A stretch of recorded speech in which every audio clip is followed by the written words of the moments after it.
السلام عليكم ورحمة الله وبركاته.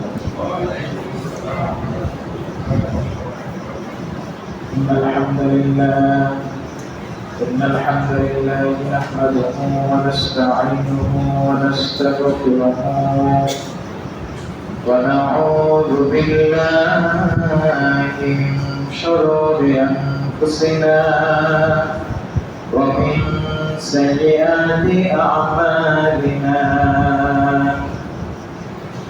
من يهده الله فلا مضل له ومن يضلل فلا هادي له فلن تجد له وليا مرشدا. أما بعد فقد قال الله تعالى في كلامه المجيد وفي فرقانه الحميد. شكرا جماعة আমার সাথে একসাথে পড়ো। أعوذ بالله من الشيطان الرجيم. بسم الله الرحمن الرحيم. إن الله وملائكته يصلون على النبي يا أيها الذين آمنوا صلوا عليه وسلموا تسليما. اللهم صل على محمد وعلى آل محمد كما صليت على إبراهيم وعلى آل إبراهيم إنك حميد. আলহামদুলিল্লাহ আল্লাহ তাআলার দরবারে লাখ কোটি শুকরিয়া আদায় করছি যে মহান আল্লাহ তাআলা পবিত্র জুমার গুলার করা পেশার সালাত জামাতের সঙ্গে আদায় করে নামাজের পরে অত্যন্ত গুরুত্বপূর্ণ মূল্যবান আসমানের নিচে জমিনের উপরে সর্বশ্রেষ্ঠ একটি মজলিসে আল্লাহ সুবহানাহু ওয়া তাআলা আমাদেরকে বসার মতো তৌফিক দান করেছেন। এই জন্য আমরা সকলেই বলছি আলহামদুলিল্লাহ। সম্মানিত মুসলিম কিরাম, আজকের এই জামাতের সঙ্গে নামাজ এবং নামাজের পরে মজলিসে বসতে পেরে আমি একটু জানতে চাই আপনারা সকলে খুশি না বেজার? খুশি যে আল্লাহ তাআলা আমাদেরকে সুস্থতার মতো নিয়ামত দান করেছে। সুস্থ অবস্থায় আল্লাহর মসজিদে আসা বসার তৌফিক দান করেছে। যে সময়ে আমরা এখানে বসে আছি ঠিক সেই সময় হয়তো আমার আপনার কোনো আত্মীয় স্বজন, কোনো ভাই বেড়াদার, হয়তো পরিবারের কেউ অথবা প্রতিবেশী অনেকেই হয়তো হসপিটালে ভর্তি আছে, হসপিটালে ফেলে যন্ত্রণায় ছটফট করতেছে। আছে না অনেকের এরকম? হয়তো আমাদের কাছের কেউ এখন নেশা করার জন্য ব্যস্ত আছে, নেশাগ্রস্ত অবস্থায় আছে। হয়তো আমাদের কাছে কেউ মোবাইল ফোন নিয়ে ব্যস্ত আছে। হয়তো আমাদের কাছে কেউ চায়ের স্তরে বসে আড্ডা দেওয়ায় ব্যস্ত আছে। কিন্তু আল্লাহ তাআলা আমাকে আপনাকে এত বেশি ভালোবাসে এত বেশি পছন্দ করলেন যে আমাকে আপনাকে তার কুদরতি হাতে ধরে এনে তার মসজিদে বসে নামাজ পড়ে তার মসজিদে কোরআন ও সুন্নাহর কিছু কথা শোনাও বলার মতো তৌফিক দান করতেছেন। এই জন্য আমরা আসতে পেরে সকলে খুশি না বেজার? খুশি। যদি আমরা হই খুশি, আওয়াজ দেবো একটু বেশি আওয়াজ দিয়ে হৃদয়ের সকল ভাব আবেগ প্রচার করে দিয়ে আমরা আল্লাহ তাআলা আরো একবার শুকরিয়া আদায় করছি, সকলে বলছি আলহামদুলিল্লাহ। সম্মানিত দিনী ভাইরা, মসজিদ ভিত্তিক এই তাফসীরগুলো বা দিনী হালাকাগুলো অত্যন্ত জরুরি একটা প্রোগ্রাম। আমার জাহিদ ভাই যখন আমাকে দাওয়াত দিতে গিয়েছিল, তিনি নাকি একটা বিষয় বলতেছিল যে ভাই, আমরা ৩-৪ লক্ষ টাকা খরচ করে মাহফিল করেছি, নাকি মাঠের মাহফিল করে আমরা কোনো ফায়দা পাই না। এই জন্য আমরা এই প্রোগ্রাম কেন্দ্রিক চিন্তা ভাবনা করেছি। আমি নিজেও অনেক বড় বক্তা না, ছোটখাটো বক্তা, অলমোস্ট করে বেড়াই টুকটাক বিভিন্ন জায়গাতে। গত বছর আমি একটা ডেটও নিয়ে যাই, গত সিজন টোটালি কোনো ডেট নেই যাই। যেমন এই মাহফিলের উপর থেকে এত পরিমাণ ঘৃণা চলতেছে আমার, যে থেকে পুরো বিরতি আসে। কারণ এই ওয়াজ মাহফিল এখন হয়ে গেছে ব্যবসায়ী একটা সিস্টেম। বক্তারা তাদের ব্যবসা, যারা করে অনেকেই আয়োজক তারা ব্যবসা পায়। সকলে হেদায়েত কামনায় মানুষের হেদায়েত হবে, মানুষ কোরআন সুন্নাহ কিছু জানবে, বুঝবে, এইটা আজকে ওয়াজ মাহফিলে পাওয়া যায়। এখন দেখবেন যে বক্তার সুর ভালো, কণ্ঠ ভালো, গান গাই ভালো, গান গাইতে পারে, গান গাইতে পারে, হাসাইতে পারে, গল্প করে, বাবা বিশাল বক্তা। এরকম কালাম আছে কি নাই? আছে। এরকম কালাম আছে কি নাই? থাকলো কি না থাকলো, এগুলো আমরা দেখি না। কিন্তু আমরা খুঁজি কণ্ঠ ভালো, কোন হুজুরের কণ্ঠ ভালো, কোন হুজুর ভালো গান গাইতে পারে, এগুলো আমরা খুঁজি। তো তথাকথিত মাহফিল থেকে বের হয়ে এসে এই যে মসজিদ ভিত্তিক যে প্রোগ্রামগুলো, এই প্রোগ্রামগুলো মাশাআল্লাহ অত্যন্ত চমৎকার। এবং আমি মনে করি মানুষের আত্মার কোরআন বা এই দিন বোঝার জন্য এই প্রোগ্রামগুলো পারফেক্ট একটা প্রোগ্রাম। আমি আমার মসজিদে অলরেডি শুরু করেছি, আলহামদুলিল্লাহ 20টা একটা মাসে আমরা প্রোগ্রাম করেছি, বেশ ভালো সাড়া পেয়েছি। আমরা সামনে ইনশাআল্লাহ প্রোগ্রামকে শুরু করবো।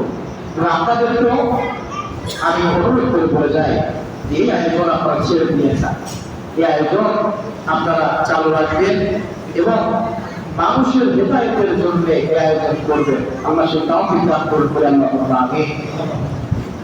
সবাই মুসলিম এখানে আজকের এই অধিবেশনে আমি সংক্ষিপ্ত করে, খুব সংক্ষিপ্ত কথা বলবো, বেশি লম্বা চড়া কথা বলবো না, সংক্ষিপ্ততায় কিছু কথা আপনাদের সামনে পেশ করতে চাই। সকলে শুনতে রাজি আছে ইনশাআল্লাহ? গত মাসে আপনাদের আলোচন ছিল আমার মাহবুব ভাইয়ের সাথে বেশ মাহফিল করেছি। উনি খুব ভালো মানে আলোচনা, সাদা দিলের মানুষ, কোনো অহংকার নাই, আফসার নাই, খুব আফসার নাই না, অহংকার নাই, নিরহংকার মানুষ, সাদা মনের মানুষের করে। আবার আলেম হিসেবে খুব ভালো আলেম, আলোচনা খুব ভালো উঁচু মানের আলোচনা। আল্লাহ তাআলা আমার ভাইয়ের হায়াত দারাজ করে দিবেন, আল্লাহুম্মা আমিন। মাহবুব ভাই আপনাদের কাছে গুরুত্বপূর্ণ আলোচনা শুনে যাচ্ছেন কবরের আযাব সংক্রান্ত, তাই না? আর আজকের অধিবেশনে আমরা আলোচনা করব যে বিষয়টি নিয়ে, তার আগে একটু বলি, আপনারা কি আমার কথা বুঝতে পারতেছেন? কথা ক্লিয়ার বোঝা যায়? তাহলে একটু মাঝে মাঝে আমার সাথে কথা বলবেন ইনশাআল্লাহ। হ্যাঁ, আজকে কথা বলবো আমরা এমন 10 থেকে 11টা আমল নিয়ে কথা বলবো, যে আমলগুলো করলে এত গুরুত্বপূর্ণ আমল, এত গুরুত্বপূর্ণ আমল যে আমলগুলো করলে স্বয়ং ফেরেশতা বান্দার জন্য দোয়া করতে থাকে। সুবহানাল্লাহ। আপনার জন্য কে দোয়া করে? আমার জন্য কে দোয়া করে? আমার জন্য আমার নামাকে দোয়া করে, হয়তো আমার কোনো ভাই বোনের দোয়া করে, এইটুকুই দোয়া তো করে। মাঝে মাঝে নাম সাহেব একসাথে হাতিয়া দিয়ে নাম সাহেবকে দোয়া করে দেয় দোয়া করে, এই তো। কিন্তু আজকে আপনাদেরকে আমি এমন কিছু আমলের কথা বলবো যে আমলটি আপনি করতে পারেন স্বয়ং ফেরেশতা আপনার জন্য দোয়া করে। এমন আমল আমাদের জানা এবং করার দরকার আছে না নাই ভাই? সকলের মধ্যে আছে না নাই? আচ্ছা, দোয়া মানব জীবনের অত্যন্ত গুরুত্বপূর্ণ একটা পাঠ হচ্ছে দোয়া। আমাদের তাকদীর, যাকে বলে আমরা ভাগ্য, এই ভাগ্য কিন্তু বলা চলে নির্ধারিত। ভাগ্য বা তাকদীর হচ্ছে দুই প্রকার। কয় প্রকার? একটাকে বলে মুআল্লাক, একটা প্রোগ্রাম। প্রোগ্রামটা হচ্ছে ফিক্সড, এর কোনো পরিবর্তন নেই। আপনার হায়াত, কওম, এগুলো ফিক্সড, এগুলো কোনো পরিবর্তন হবে না। আরেকটা তাকদীর বলা হয় তাকদীরে মুআল্লাক, যেটা আশরাফের সাথে ঝুলন্ত অবস্থায় আছে। ওইটা বান্দার দোয়ার কারণে ওই তাকদীর পরিবর্তন হয়। আপনি যত বেশি দোয়া করবেন, ওই ঝুলন্ত তাকদীর তত বেশি পরিবর্তন হবে। সুবহানাল্লাহ। লা ইয়ারুদ্দু কদা ইল্লা দুআ, অর্থাৎ দোয়া ব্যতীত ভাগ্য পরিবর্তন হয়। মানুষের জীবন পরিবর্তনের জন্য ভাই দোয়ার চাইতে বড় অস্ত্র আর কিছু দুনিয়াতে নাই। এখন আমি আপনার জন্য দোয়া করতেছি, এই দোয়াটা কবুল হতেও পারে, নাও পারে, তাই না? ব্যাপারটা আপনার মানুষের দোয়া করতেছে আপনার জন্য, কবুল হবে কোনো গ্যারান্টি আছে? গ্যারান্টি তো নাই। আমার এই পরিষদের সভাপতি সাহেব বসা আছে, এটা সম্মানিত মানুষ, কিংবা আমার জাহিদ ভাই যে আছেন, আজকে যদি আমি এই প্রোগ্রামে বসে যদি হাত করে দোয়া করি যে আল্লাহ জাহিদ ভাই এটা করে দাও, ওটা করে দাও, আল্লাহ পরিষদের সভাপতি সাহেবের অমুক সময় আর এটা করে দেন, ওইটা করে দেন, আল্লাহ ওইটা দেন, এইটা দেন, আল্লাহ এই করে সেই করে, বলেন তো ওরা তোমার খুশি হবে না? যে যাক কিছু আমার নাম বাড়িতে দোয়া করছে, সবার সামনে আমার নামটা কিনেছে, দোয়া করছে আমার নামটা। দুনিয়াতে একজন ইমাম সাহেব 50 জন, 100 জন, 200, 300 মুসল্লির সামনে দোয়া করলে আমরা সন্তুষ্ট হই, কিন্তু ওই দোয়া কবুল হবে কিনা আমাদের কোনো গ্যারান্টি নাই। কিন্তু আজকে এমন কিছু আমল কথা আপনাদেরকে বলবো যে আমল করলে স্বয়ং ফেরেশতা আপনার নাম নিয়ে আল্লাহর কাছে দোয়া করবে। সুবহানাল্লাহ। কিন্তু কি বড় পাওয়া কি হতে পারে দুনিয়াতে? আর ফেরেশতা দোয়া করলে কি বলে? কবুল হতে পারে, না করে, তাই নাকি? হ্যাঁ, ফেরেশতা দোয়া করতেছে আপনার জন্য, এটা তো কবুল হয়ে যাবে আল্লাহর কাছে। কারণ কি? পুলিশ আসছে মনে করেন ইনভেস্টিগেশন করার জন্য, পুলিশ এসে তদন্ত করে, পুলিশকে তার অফিসার পাঠিয়েছে, যাও আর পূর্বে করা মসজিদের ইমাম সাহেবের খোঁজ খবর নিয়ে আসো, ওইটা অভিযান আইনি ব্যবস্থা তদন্ত করে আসো।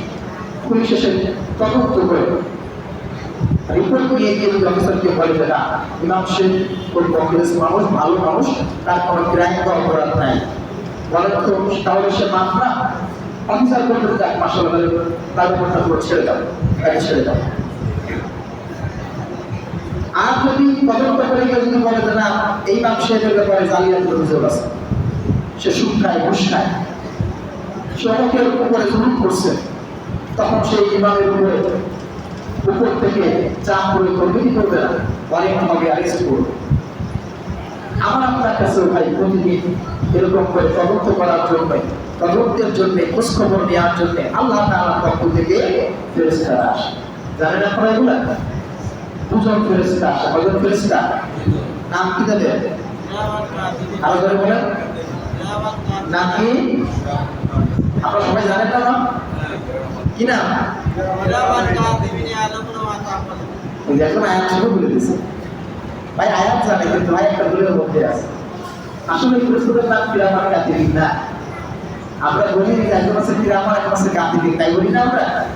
আসলে না, এটার নাম কিরামান কাতিবিন না। কিরামান কাতিবিন মানে হচ্ছে সম্মানিত 2 জন ফেরেশতা বা সম্মানিত লেখক। মানে এখানে যে 2 জন ফেরেশতা আছে, এনাদেরকে সম্মানিত লেখক বলে বা সম্মানিত ফেরেশতা বলে কোরআন কারীমের মধ্যে ঘোষণা করা হয়েছে।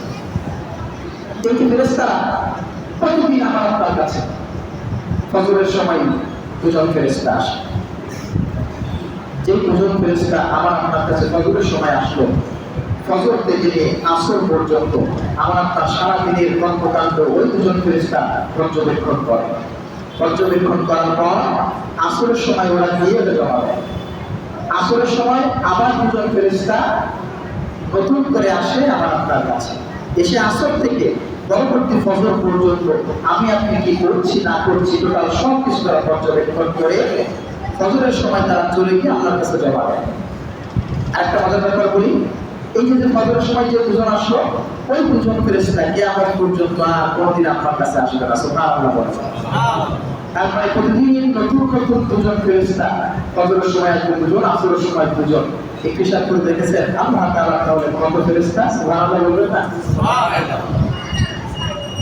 এই ফেরেশতারা আসে আমরা তদন্ত করার জন্য যে আমি ফজর থেকে আসর পর্যন্ত কি করলাম, আসর থেকে ফজর পর্যন্ত কি করলাম, এই তদন্ত করে রিপোর্ট আল্লাহর কাছে জমা দেয় না।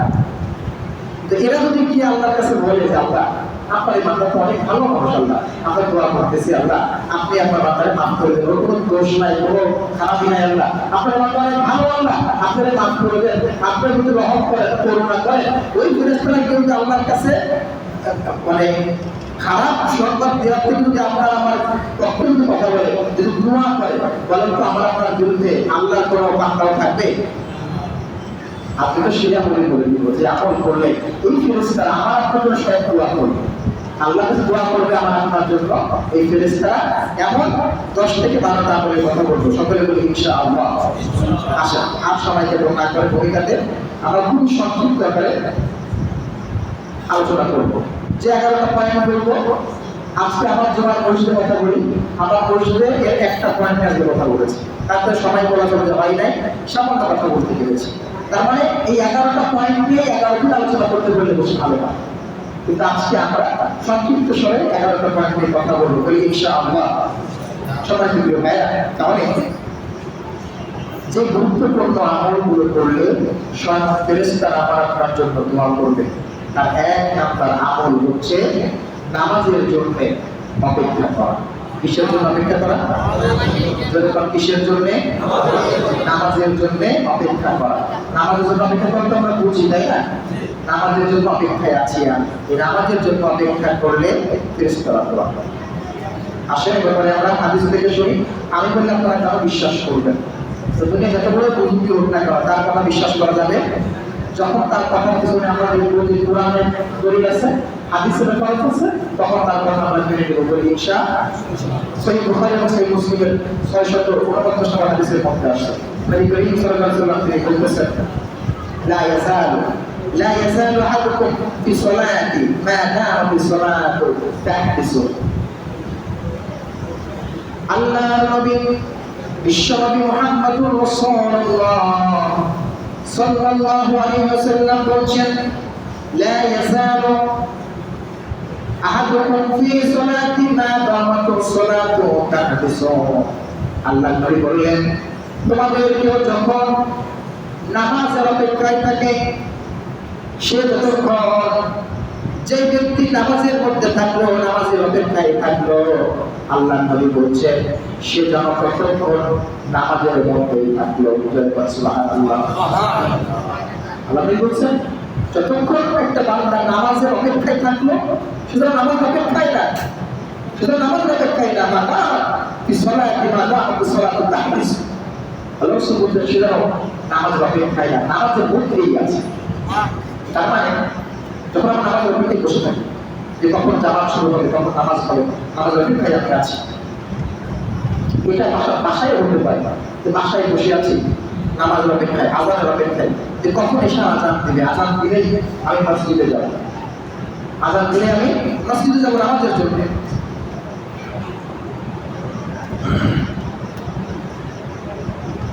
এরকম নামাজের অপেক্ষায় থাকে, রাসূলুল্লাহ বলছেন সে যেন নামাজের মধ্যেই থাকে। এই হাদিসের এখানে শেষ না, এটা হচ্ছে প্রথম অংশ। তার পরের অংশ বলছে ওই ব্যক্তি যে নামাজের অপেক্ষায় আছে, তার মানে তার অনেক বড় নামাজের সওয়াব করতেই আছে। ওয়াল মালাইকা তুসাল্লা আলা আহাদিকুম মা দামা ফি মাজলিসিহি আল্লাযী সাল্লা ফি। আল্লাহুম্মা গফির লাহু আল্লাহুম্মা আরহামহু। ওই ব্যক্তি যখন নামাজের অপেক্ষায় থাকে, তার পাশে বসে বসে একজন ফেরেশতা আল্লাহর দরবারে ওই ব্যক্তির জন্য দোয়া করতে থাকি, আল্লাহ আল্লাহুম্মা গফির লাহু, আল্লাহ আপনি আপনার এই বান্দার জীবনের গুনাহগুলো মাফ করে দেন। সুবহানাল্লাহ। ফেরেশতা দোয়া করতেছে আমার আপনার জন্য, আল্লাহ আপনি আপনার এই বান্দার জীবনের গুনাহগুলো মাফ করে দেন। আল্লাহুম্মা রাহমহু, আয় আল্লাহ তাআলা আপনি আপনার এই বান্দার জীবনে রহমত দান করে, রহম করে। সুবহানাল্লাহ বলেন। কোন মানুষ না, স্বয়ং ফেরেশতা যখন কোন মানুষ নামাজের অপেক্ষায় বসে থাকে, নামাজের অপেক্ষায় থাকে, তখন আল্লাহ করে বলছে, তখন ফেরেশতা তার পাশে বসে বসে তার জন্য দোয়া করতে থাকে, আল্লাহুম্মা গফির লাহু, আল্লাহুম্মা রাহমহু, আল্লাহ আপনি আপনার এই বান্দার জীবনের গুনাহগুলো মাফ করে দেন, আল্লাহ আপনি আপনার এই বান্দার জীবনে রহমত বরকত দিয়ে করে দেন। দেখছেন অবস্থা? ফেরেশতা যদি আমার আপনার জন্য দোয়া করে যে আল্লাহ আপনি আপনার বান্দারে মাফ করে দেন, বলুন তো আল্লাহ মাফ করবে না? মাফ করবে না? আল্লাহ এত বড় থাকবে না জীবনে। এই জন্য এক নাম্বার আমল হচ্ছে নামাজের অপেক্ষায় থাকে। মুমিন তো সে যখন এক ওয়াক্ত নামাজ হয়ে যাবে, সে পরের ওয়াক্ত নামাজের জন্য অপেক্ষায় থাকবে, কখন আমার আযান দিবে, জোহর পড়ছি কখন আসর হবে, কখন আযান দিবে, আল্লাহ আযান দিলে মসজিদে চলে যাবো, মসজিদে চলে যাবো, নামাজ পড়ার জন্য যাবো, অনেক অপেক্ষায় থাকা, নামাজের অপেক্ষায় থাকা। এ ব্যাপারে মহানসারীরা বিভিন্ন ব্যাখ্যা করেছেন। কেউ বলেছেন এক নামাজ শেষ করার পর থেকে অপর নামাজের পর্যন্ত যে মনের আকাঙ্ক্ষা অপেক্ষা, এইটা গন্তব্য হবে এর পথে। আবার কেউ বলেছেন যারা মসজিদে এসে বা পূর্ণ নামাজের জন্য নামাজের হালতে বসে থাকে, এই নামাজের হালতে বসা অবস্থায় সে নামাজের সওয়াব পাবে এবং ফেরেশতাদের এই দোয়া তার জন্য কার্যকর হবে। এজন্য একটু ভাইরা, এক নম্বরে আমল যেটা আমরা পাচ্ছি তা হচ্ছে নামাজের অপেক্ষায়। বলি করি সালাম থেকে আমরা হাদিস রয়েছে, আরো হাদিস পাওয়া যায় যে ব্যক্তি উঁচু অবস্থায় নামাজের অপেক্ষায় বসে থাকে তার জন্য ফেরেশতারা দোয়া করে, আল্লাহুম্মা গফির লাহু, আল্লাহুম্মা রাহমহু। আমরা এই ফেরেশতাদের দোয়া চাই কি চাই না বলেন? চাই কি চাই না? আমরা ফেরেশতাদের দোয়া পাইতে হলে আমাদেরকে এখন থেকে নামাজের আগেই, জামাতের আগেই মসজিদে এসে আমরা অপেক্ষা করবো, বলে ইনশাআল্লাহ, বলে ইনশাআল্লাহ। আমাদের আগে আমাদের তো কপাল খারাপ, জুমার নামাজ হলো দেড়টায়, মুসল্লি মসজিদে আসে হলো 1:25 পর থেকে মসজিদে মুসল্লিরা আসে। কি ব্যবসা করে বলবটা বেশি উঠে, এত সময় আসলে শোনার মতো। জামাত হলো 8:30, একজন আসে, আমার যুবক ভাইয়েরা, আমার গুলিজার টুকরো যুবকেরা দোকানে বসে বসে মোবাইল চাপতেছে, মসজিদের সামনে বসে বসে মোবাইল চাপে। জামাত 30 তো জামাত, এখনো সময় আছে, একটু পরে যায়। নাম সেটা আহ্বান করে, এত ডাকে, কই আমরা তো আসি না।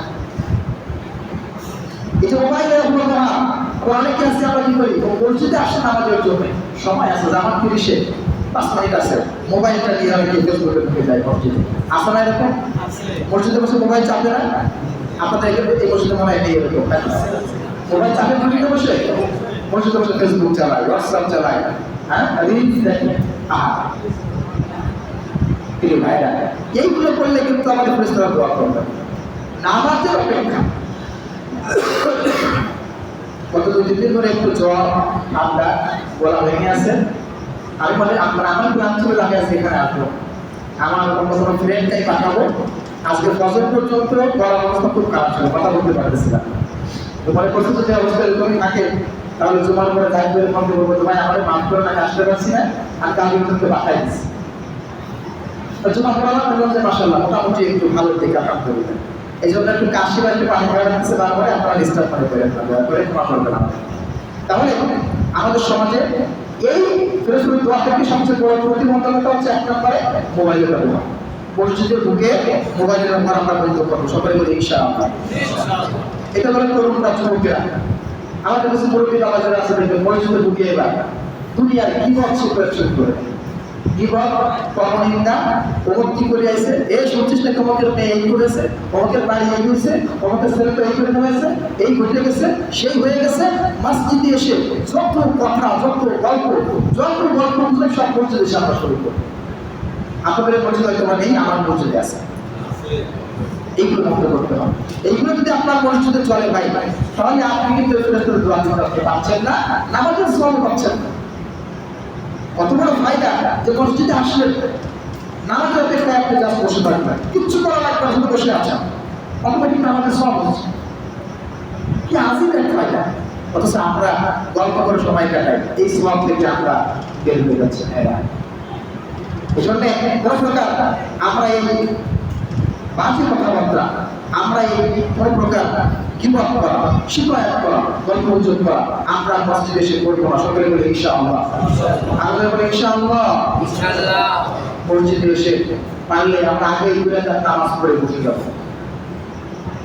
নামাজ পড়ে বসে যাব, না পারলে নামাজের হালতে বসে যাব, বসে মনে মনে জিকির আজকার করবো। তার মধ্যে ইনশাআল্লাহ জিকির আজকার না করতে পারে চুপ করে থাকবে। কিংবা এখন তো মাশাআল্লাহ শহরে অনেক মসজিদে ছোট্ট ছোট্ট লাইব্রেরি রয়েছে, প্রয়োজনে মসজিদে একটা সাইডে একটা সেলফ করে দিবেন, একটা সেলফ কিছু তাক করে দিবেন, তাকে কিছু বই লিখে দিবেন। মসজিদে আসছেন, ওই 2-4-5টা ইসলামিক বই থাকলো, সাইডে আছে, আলমারিতে আছে, ডেস্কে আছে। মসজিদে আসছেন 5 মিনিট 10 মিনিট সময় আছে, একটা বই দিয়ে একটু পড়েন না, তাহলে বেশি ক্ষতি হয়ে যাবে। একটু আমরা বই পড়লাম, মাশাআল্লাহ, আপনি বই পড়তে সওয়াব হচ্ছে, নামাজের সওয়াব হচ্ছে, অপরদিকে কিন্তু ফেরেশতা আপনার জন্য দোয়া করতেই।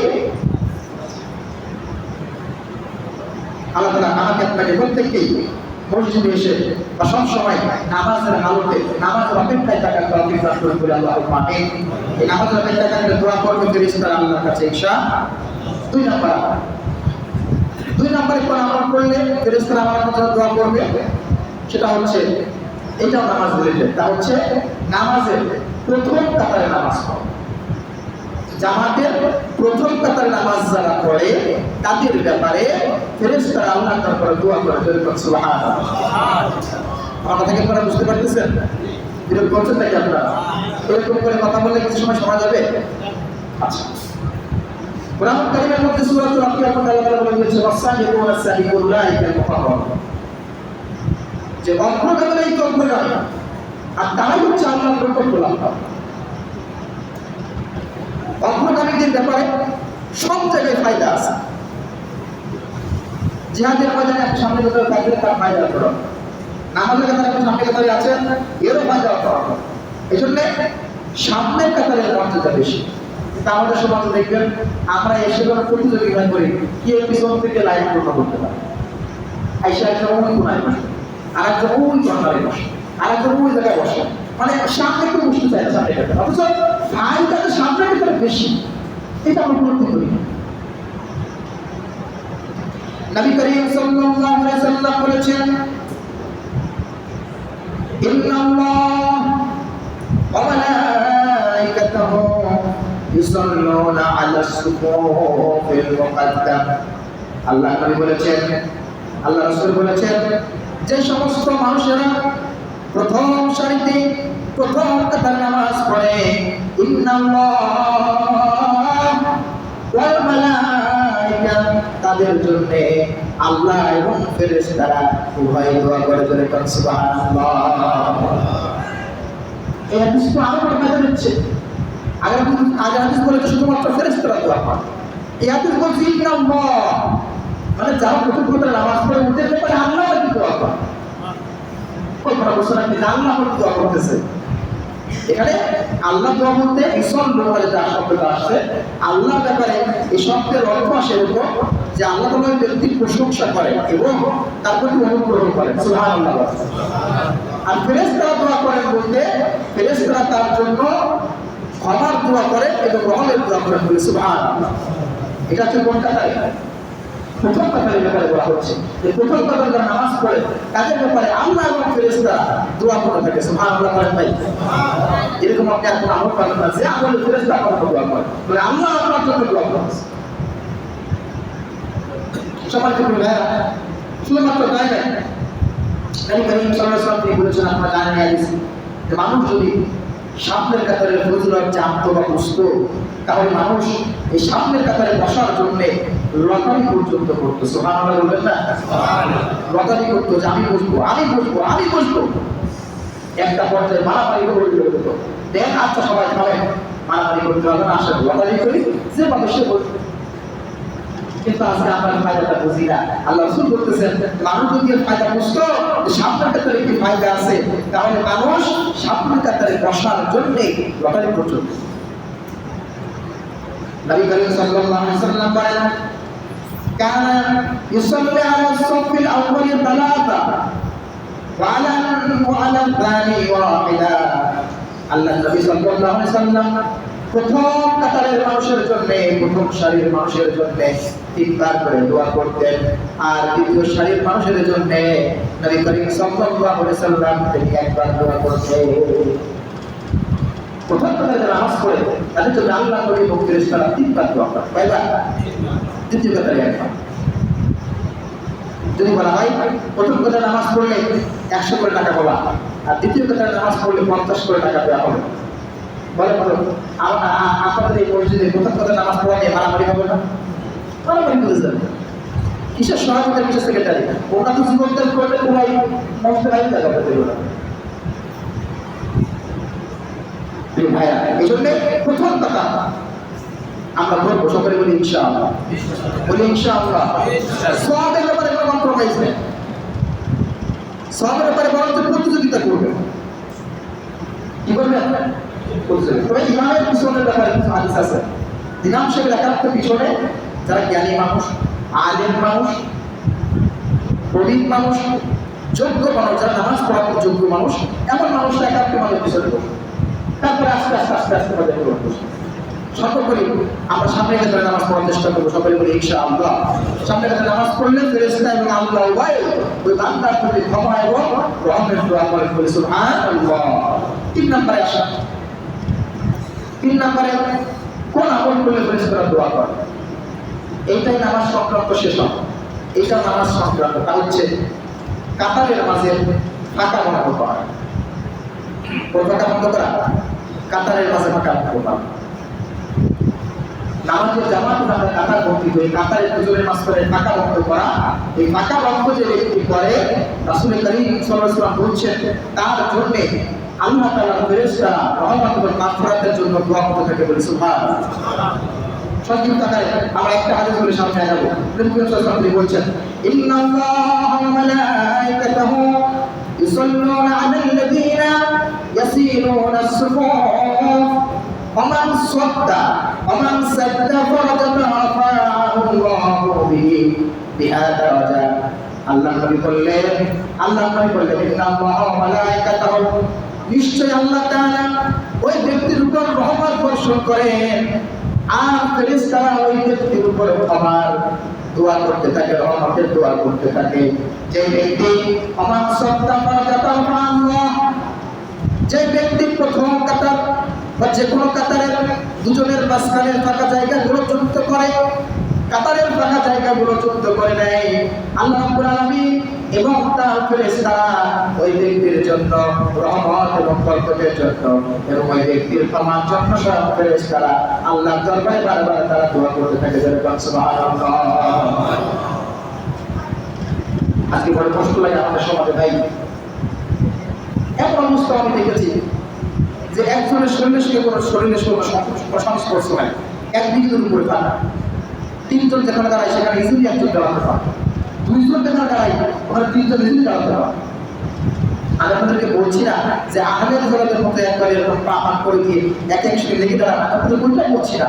আমাদের খন্দকার আব্দুল জাহাঙ্গীর রাহিমাহুল্লাহ একটি কথা বলেছেন, ভালো লাগে আমার কাছে এটা, যে অন্তত পক্ষে কাঁধে কাঁধটা মিলান, কাঁধে কাঁধটা মিলান এবং বসবে ওই তত্ত্বে বস্তু দ্বারা একটা অপরের সঙ্গে যারা লেগে থাকে, হাঁটু যারা লেগে থাকে, এইটুকু করতে পারতে আপনারা মিলিয়ে দাঁড়ান।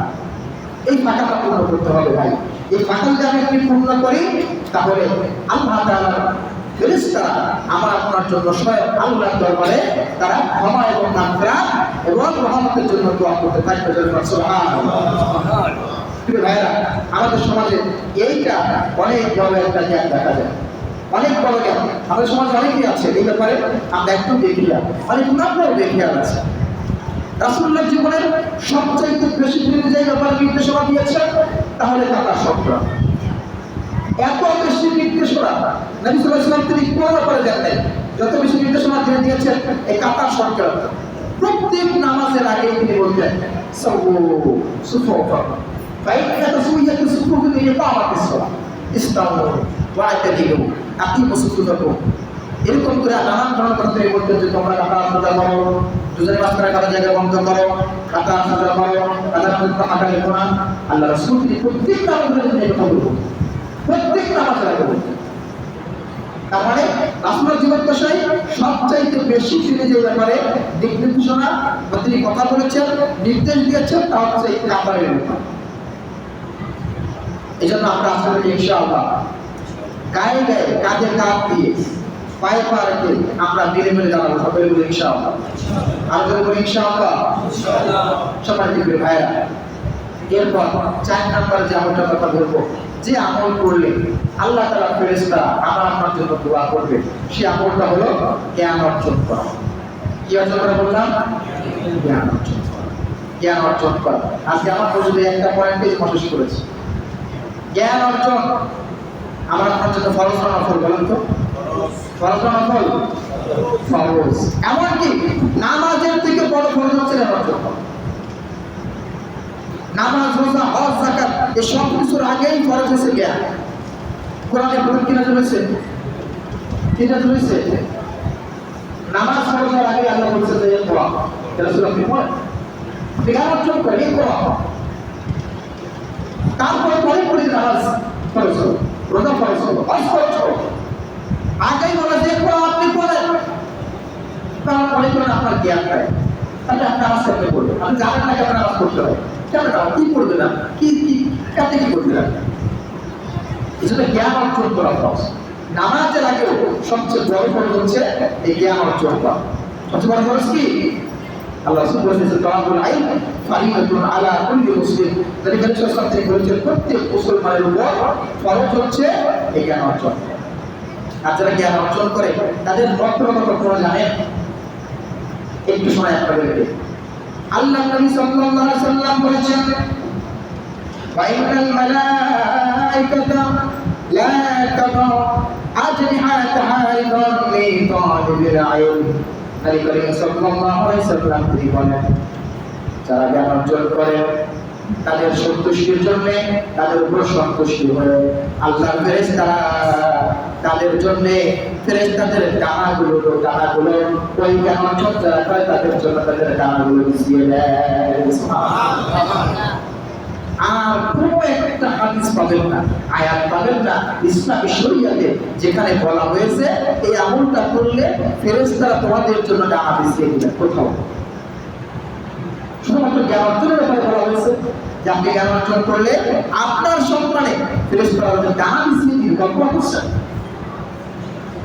শুধুমাত্র তাই নয়, ওয়া ইন্নাল আলিমা লা ইস্তাগফিরু লাহু মান ফিস সামাওয়াতি ওয়া মান ফিল আরদ হাত্তা আল হিতানু ফিল মা।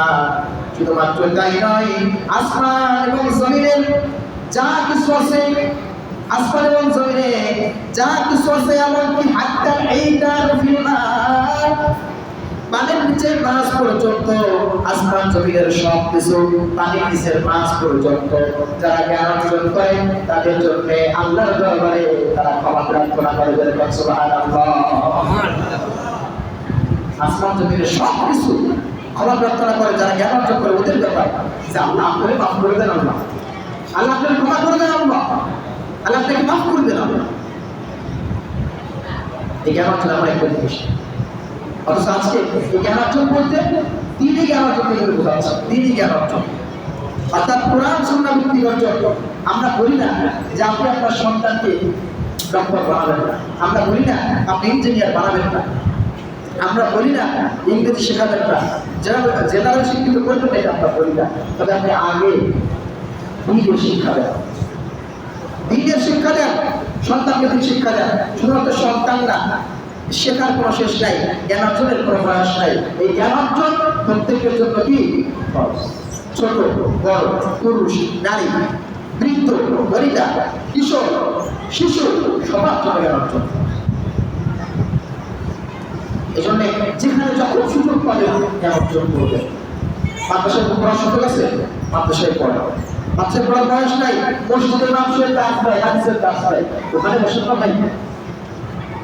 কোন এক মাদ্রাসায় শর্ট কোর্স করে সেখানে ভর্তি হন, অনলাইনে ভর্তি হন, সেমিনার সিম্পোজিয়াম যা আলেমদের সাথে বসে বসে জ্ঞান অর্জন করার চেষ্টা করেন। জ্ঞান অর্জন করলে স্বয়ং ফেরেশতারা আপনার জন্য আল্লাহ তাআলার দরবারে তারা দোয়া করবে সুবহানাল্লাহ। এজন্য প্রিয় ভাইরা, যদি আমরা চাই যে ফেরেশতাদের দোয়া আমরা চাই, তাহলে আমাদের অবশ্যই জ্ঞান অর্জন করতে হবে। এই বাচ্চারা কথা বলবো না, বাবারা কথা বলবো না। আল্লাহ তাআলা কোরআন কারীমের মধ্যে বলে দিয়েছেন, কুল হাল ইয়াস্তাউল লাযীনা ইয়া'লামুন ওয়াল লাযীনা লা ইয়া'লামুন। যারা জানে আর যারা জানে না তারা কি সমান? আপনারা বলেন তো, তারা কি সমান? সুতরাং যার মধ্যে দিনের জ্ঞান আছে আর যার মধ্যে দিনের জ্ঞান নাই, ও যদি হাজারো শিক্ষিত হয়, ব্যারিস্টার হয়, ডক্টর হয়, ইঞ্জিনিয়ার হয়, কিন্তু দিনের জ্ঞান নাই, তার মানে কোরআনের এই আয়াত প্রতিষ্ঠা সমাজের আয়াত করছে ও বলবো কুল হাল ইয়াস্তাউল লাযীনা ইয়া'লামুন ওয়াল লাযীনা লা ইয়া'লামুন। যারা জানে আর যারা জানে না ওরা কখনো সমান না। এই জন্য সমাজের ভাইরা, আমাদেরকে জ্ঞান অর্জন করতে হবে। যদি কিনা আমরা চাই যে ফেরেশতাদের দোয়া আমরা চাই, তাহলে জ্ঞান অর্জন করবো। সবাই বলি ইনশাআল্লাহ। আমাদের বলি ইনশাআল্লাহ। জ্ঞান অর্জনের কোনো বয়স নাই।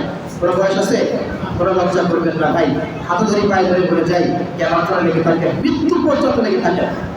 প্রতিদিন একটু একটু করে হলো শেখার চেষ্টা করেন, একটু একটু করে হলো শেখেন।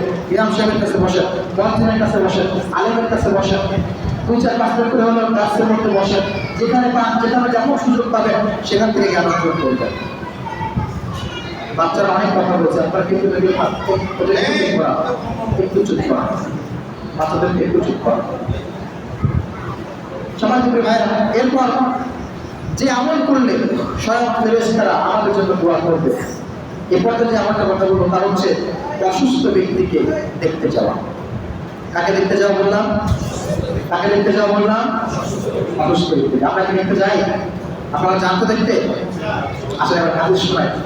নবী করিম সাল্লাল্লাহু আলাইহি সাল্লাম বললেন, মা মিন মুসলিমিন ইয়াউদু মুসলিমান কুদওয়াতুন ইল্লা সাল্লা আলাইহি ৭০,০০০ মালাকিন হাত্তা ইউহসি।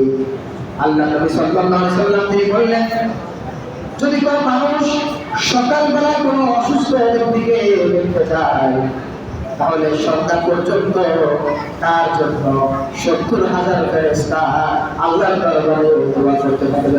সুবহানাল্লাহ। ৭০,০০০ ফেরেশতা। কল্পনা করছেন সকালবেলা আপনি কোনো অসুস্থ ব্যক্তিকে দেখতে পেয়েছেন, তাহলে ওই সকাল থেকে সন্ধ্যা পর্যন্ত ৭০,০০০ ফেরেশতা আপনার জন্য আমার জন্য দোয়া করতে থাকে। সুবহানাল্লাহ। আরে ভাই, এই আমল আপনি কোথায় পাবেন? এই দোয়া আপনি কোথায় পাবেন? যে ৭০,০০০ ফেরেশতা আপনার জন্য কাজ করতেছে। এখানে শেষ সময় নবী করিম সাল্লাল্লাহু আলাইহি ওয়াসাল্লাম আবার বললেন হাদিসের মধ্যে এই পরের অংশে, ওয়াইন আয়াতাহু আশিয়াতান ইল্লা সাল্লা আলাইহি ৭০,০০০ মালাক হাত্তা ইউসবি। আল্লাহ নবী বললেন, আবার যদি কোনো ব্যক্তি সন্ধ্যার সময় কোনো অসুস্থ ব্যক্তিকে দেখতে যায়, তাহলে আল্লাহ রাব্বুল আলামিন ওই ব্যক্তির জন্য সন্ধ্যা থেকে ফজর পর্যন্ত ৭০,০০০ ফেরেশতা সেট করে দেয়। এই ৭০,০০০ ফেরেশতা ওই সন্ধ্যা থেকে ফজর পর্যন্ত তার জন্য মাগফিরাতের দোয়া করতে থাকে। সুবহানাল্লাহ। তার মানে সকাল থেকে সন্ধ্যা, সন্ধ্যা থেকে সকাল যদি কোনো ব্যক্তি এর মধ্যে কোনো রোগীকে দেখতে যায়, অসুস্থ ব্যক্তিকে দেখতে যায়, তার জন্য ৭০,০০০ ফেরেশতা অনবরত দোয়া করতে থাকে, দোয়া করতে থাকে, দোয়া করতে থাকে। সুবহানাল্লাহ। হাদিসটা কিন্তু এখন শেষ হয় না, আরো একটু অংশ আছে। ওয়াকানা লাহু খলিফুন ফিল জান্নাহ। রাসূল করিম সাল্লাল্লাহু আলাইহি ওয়াসাল্লাম বলেন, শুধুমাত্র তাই নয়, ওই ব্যক্তির জন্য জান্নাতের মধ্যে তার জন্য ওই যে রোগীকে দেখতে গিয়েছে, ওই রোগীকে দেখতে যাওয়ার কারণে আল্লাহ রাব্বুল আলামিন তার জন্য জান্নাতের মধ্যে একটা ফলের বাগান নির্ধারণ করে দেয়। ভাই কি ফজিলত! সামান্য একটা আমল, অসুস্থ ব্যক্তিকে দেখতে যাওয়া। আরে ভাই, রাসূলুল্লাহ অনেক বড় একটা সুন্নাত এটা, যে একজন অসুস্থ হয়েছে আমি আপনি দেখতে চাই না। আমাদের সমাজ আজকে টেনশন করে উঠেই কিছু বলা চলে। শহর কেন্দ্রিক আরো বেশি উঠে গেছে, আর শহর কেন্দ্রিক এখন বড় বড় বিল্ডিং হয়ে গেছে, ফ্ল্যাট হয়ে গেছে। কে পর্যটকের মধ্যে আছে, কে অসুস্থ, কে মরে পড়ে আছে, কে আসতে লাগিয়েছে, কিছু তো বোঝা যায় না। গ্রামগঞ্জের দিকটা অবশ্য মাশাআল্লাহ ভালো, যে একজনের কিছু হলে সারা গ্রামের এক এক করে সবাই দেখতে আসে, দেখতে যাই, খোঁজ খবর নেয়, আসে না এরকম? আছে ভাই। এই জন্যে আমরা অসুস্থ ব্যক্তিকে দেখতে যাবো। অসুস্থ ব্যক্তিকে দেখতে গেলে নবী করিম সাল্লাল্লাহু আলাইহি ওয়াসাল্লাম তিনি বলছেন যে 70,000 ফেরেশতা আমার আপনার জন্য সকাল থেকে সন্ধ্যা পর্যন্ত, আবার সন্ধ্যা থেকে সকাল পর্যন্ত 70,000 ফেরেশতা দোয়া করবেন। বলে সুবহানাল্লাহ। হাদিসে কুদসি কিয়ামতের ময়দানে আল্লাহ রাব্বুল আলামিন তার বান্দাকে ডেকে বলবেন, আমার বান্দা আমি রব্বুল আলামিন অসুস্থ ছিলাম, তুমি আমার দেখতে আসো নাই। আমি বড্ড অসুস্থ ছিলাম, অসহায় ছিলাম, তুমি দেখতে আসো নাই। বান্দা এবার ডাকতে বলবে, আল্লাহ তাআলা আপনি আবার কেমন করে অসুস্থ ছিলেন, আপনি আবার কেমন অসুস্থ, আর আমি আপনার কেমন দেখবো? আল্লাহ রাব্বুল আলামিন বান্দাকে ডেকে বলবে, ও আমার বান্দা, তোমার আপন ভাই, তোমার আপন প্রতিবেশী অসুস্থ হয়ে পড়েছিল, তোমার আপন প্রতিবেশী অসুস্থ ছিল, তুমি যদি তাকে দেখতে চাইতা, তুমি যদি তার পাশে বসতা, তুমি যদি তার খোঁজ খবর নিতা, তাহলে তুমি জানো তার নয়, তুমি জানো স্বয়ং আমি আল্লাহর সঙ্গে দেখা করতে চাইতা। দেখছেন অসুস্থ ব্যক্তির ব্যাপারে কত সুন্দর সুন্দর হাদিস। প্রথম কথা, অসুস্থ ব্যক্তিকে দেখতে গেলে 70,000 ফেরেশতার দোয়া পাচ্ছি আমরা।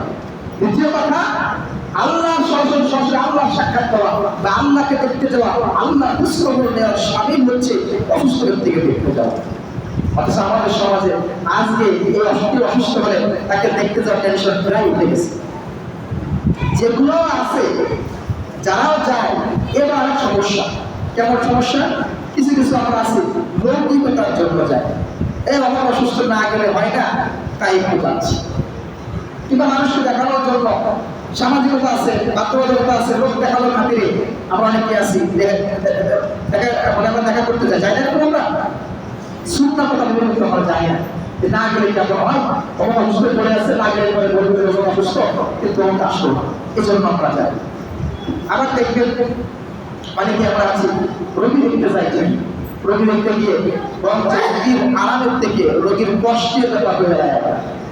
রোগীর কাছে গিয়ে জোরে জোরে কথা বলা, রোগীর কাছে গিয়ে সেলফি তোলা, সেলফি করে ফটো করে ফেসবুকে আবার পোস্ট করা। আলাদা করে রোগীর জন্য একটা ফল বলেছে, ওগুলো নিয়ে গিয়ে আবার ওগুলো দিয়ে ধরে ছবি তুলে ফেসবুকে পোস্ট করা। আসলে এগুলো পরিহার করতে হবে। এগুলো সুন্নাহর সঙ্গে যায় না, এগুলো করা যাবে না। আবার দেখেন একটা লোক তো আছে রোগীর কাছে গিয়ে রোগীকে হতাশ করে দেয়। আল্লাহ মায়ের একটা ইউনিট হয়ে গেছে, এই লোক তো আমাদের গ্রামে আমাদের প্রায় মতো হয়েছিল, সে বাঁচবে নাই ভাই, সে বাঁচবে নাই, আপনার কথা মনে হচ্ছে বাঁচবে না, মানে এর থেকে রোগা ওদের আমার কথা তো হতাশ, হয়তো আমি শেষ। আল্লাহ মায়ের একটা ইউনিট হয়ে গেছে ভাই, এই লোকের সমস্যা ওগুলো হয়েছে ভাই, এইগুলো হলে আমার বাঁচা না ভাই। এরকম কিছু আমরা অনেকেই আছি, রোগী দেখতে গিয়ে রোগীকে আমরা হতাশ করে ফেলতে, না এটা করা যাবে না, বরঞ্চ রোগী উৎসাহ দেবে। আরে ভাই এগুলো কোনো ব্যাপার না। রাসূল করিম সাল্লাল্লাহু আলাইহি ওয়াসাল্লামের কাছে যখন তিনি যখন কোনো রোগীকে দেখতে যেতেন, তিনি বলতেন না বাস আপনি করুন ইনশাআল্লাহ, ভাই ভয় নাই, আপনি সেটা সুস্থ হয়ে যাবেন, সমস্যা এগুলো কোনো ব্যাপার না, আপনি সুস্থ হয়ে যাবেন ইনশাআল্লাহ, আমরা আবার একসঙ্গে চা খাবো, আমরা আবার একসঙ্গে নামাজ পড়বো, ইনশাআল্লাহ মসজিদে যাবো, আপনি একসঙ্গে আবার চিন্তা করেন না। এরকম যদি আপনি একটু সাহস জোগাড় দেখবেন, ওই বেচারা অর্ধেক সুস্থ হয়ে গেছে ইনশাআল্লাহ। আর আপনি বলেন ভাই এই যে রোগ ভাই, এই রোগে কেউ বাঁচা না, দেখবেন রোগ যদিও বাঁচতে শেষ, অর্ধেক শেষ, শক্তি মনে আনতে দেয় বাঁচব। এই জন্য এইগুলো করা যাবে না। আর রোগী দেখতে গেলে আমরা সংক্ষিপ্ত করবো, বেশি সময় নেই, আমরা আজকে কথা বলবো। রোগীর জন্য কিছু সামান্য কিছু, রোগীর হয়েছে ডায়রিয়া, রোগী ডায়রিয়া হসপিটালে ভর্তি, আপনি মনে করলেন একটু বৃষ্টিপাত নামতে চাই, কিছু বলে বললাই জমহুরিয়া করে সেখানে নিয়ে যায়, বলে দিলেন তারা ওই বই কিনে দিয়ে গেছে, বলে একটা হুমলে যেন অপচয় করা যাবে না। হাত বুঝতে গেলে কি অবস্থা বুঝে কিছু ফলমূল নিতে পারে না। তো ফলমূল থেকে বেশি গুরুত্বপূর্ণ হচ্ছে কিছু টাকা নিয়ে যাবে, টাকা নিয়ে গিয়ে তার পরিবারের খোঁজ খবর দিবেন কি অবস্থা আপনারা চিকিৎসা কেমন নিচ্ছেন, আমাদের আলোকিত কি একটু পরিবারের খোঁজ খবর নিয়ে আসার সময় হাতের মধ্যে ভাই একটু হাত দিয়ে দিয়ে দিলাম, যে রেখে দেয় পরে এটা বেশি ভালো হয়। তো দেখানোর জন্য যদি ফোন করে নিয়ে দেখা নষ্ট করা, এ না করে গোপনে কিছু হাতে ধরে নিয়ে আসবেন, এটা বেশি ভালো হয়। এই জন্য আমরা ফাঁকা হাতে না গিয়ে রোগীর পরিবারের পাশে দাঁড়ানোর জন্য হলে আমরা চেষ্টা করবো রোগীকে গোপনে কিছু হাতে দেওয়ার জন্য। সকলে বলি ইনশাআল্লাহ, বলি ইনশাআল্লাহ। রোগী দেখতে যাবো তো ইনশাআল্লাহ, যাবো তো ইনশাআল্লাহ।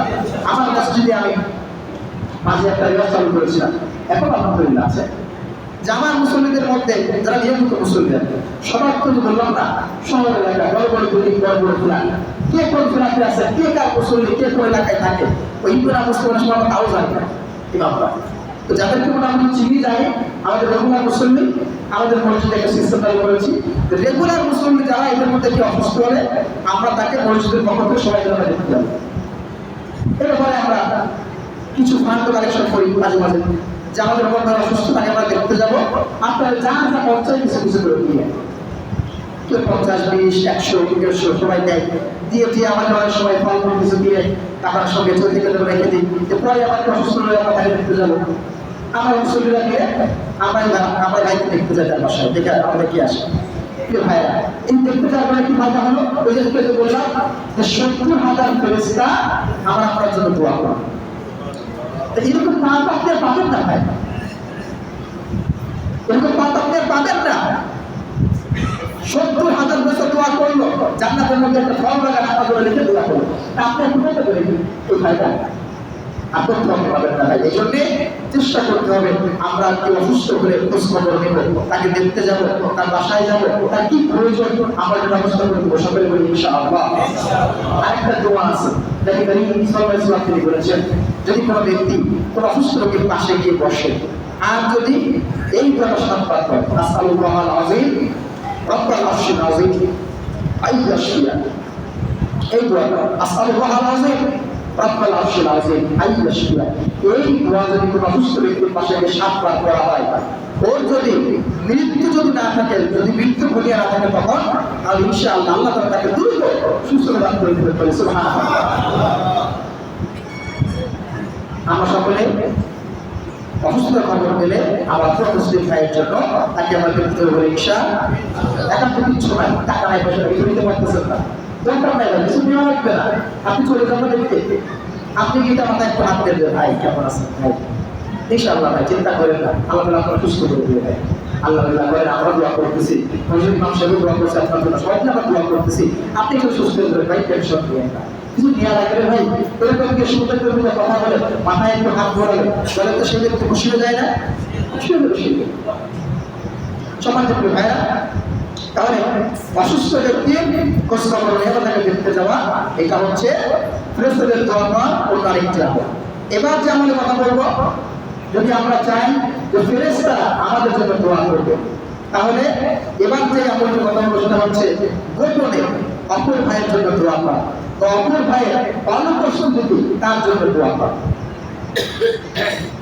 আমার ওই ভাই এখানে নাই, তার জন্য দোয়া করা।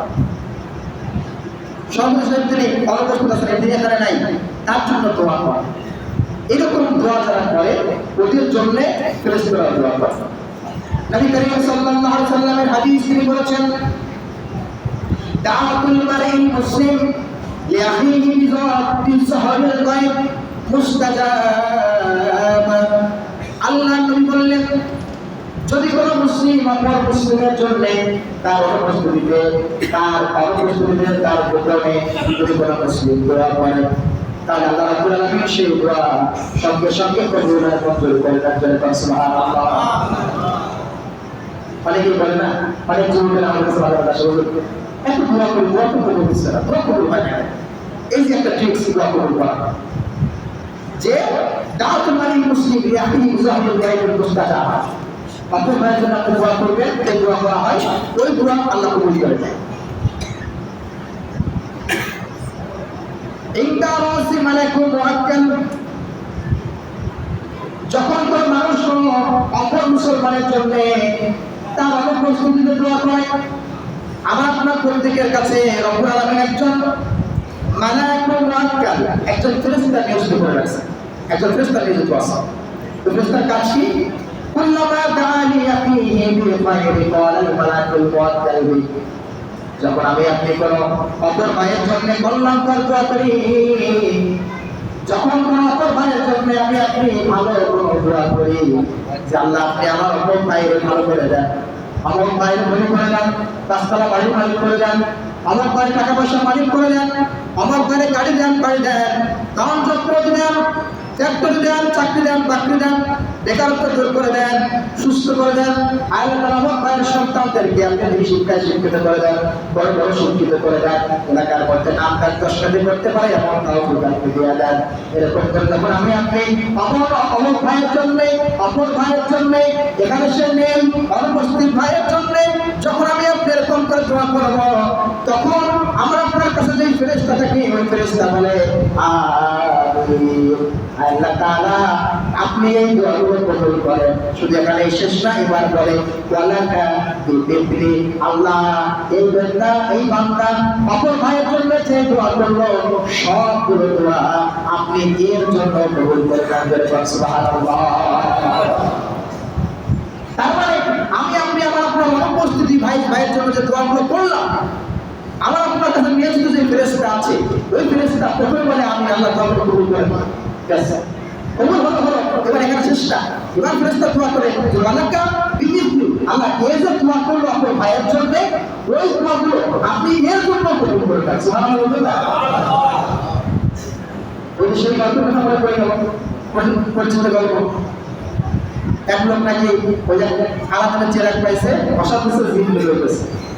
ওই তুই আমাদের পিতা সব এছাড়া বলছে জিন ভাই সব তুমি আমার এলাকার সব থেকে বেশি লোক বানাই দাও। এবার জিন দেখে বললো ভাই আমার তো একটা নিয়ম আছে, একটা সিস্টেম আছে, একটা কি নিয়ম হচ্ছে আমি যদি তোমার একটা বাড়ি দিই তোমার প্রতিবেশী হবে 2টা বাড়ি, আমি যদি তোমার একটা গাড়ি দিই তোমার প্রতিবেশী হবে 2টা গাড়ি, আমি যদি তোমার 1 কোটি টাকা দিই তোমার প্রতিবেশী হবে 2 কোটি টাকা, আর তোমার যা দেবো তোমার প্রতিবেশীতে ডাবল পাবে। ওই বেচারা আমাদের চিন্তায় যেটা কথা হইলো আমার থেকে যদি আমার প্রতিবেশী কিছু বড় লোক হয় তাহলে ওই লোক তো বলে ঠিক আছে তাহলে শোনো, ধন সম্পদ কিছু লাগবে না, তুমি আমার একটা চোখ, একটা হাত, একটা পাও লেনদেন করে দাও। তা ওই যদি একটা চোখ যায় তুমি প্রতিবেশী থেকে পয়লা 2 চোখ শেষ, ওই একটা হাত দিলে প্রতিবেশীর 2 হাত শেষ, ওই 1 পাও দিলে প্রতিবেশী 2 পাও শেষ।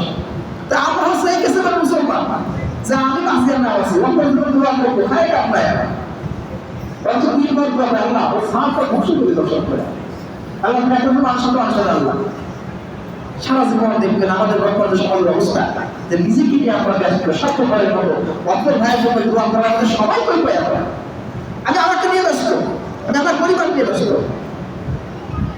কে আমার আসলে হাতে কোনো তিরঞ্জন পাওয়া যেতে পারে যে হাত তুলে অপর ভাইয়ের জন্য দোয়া করে।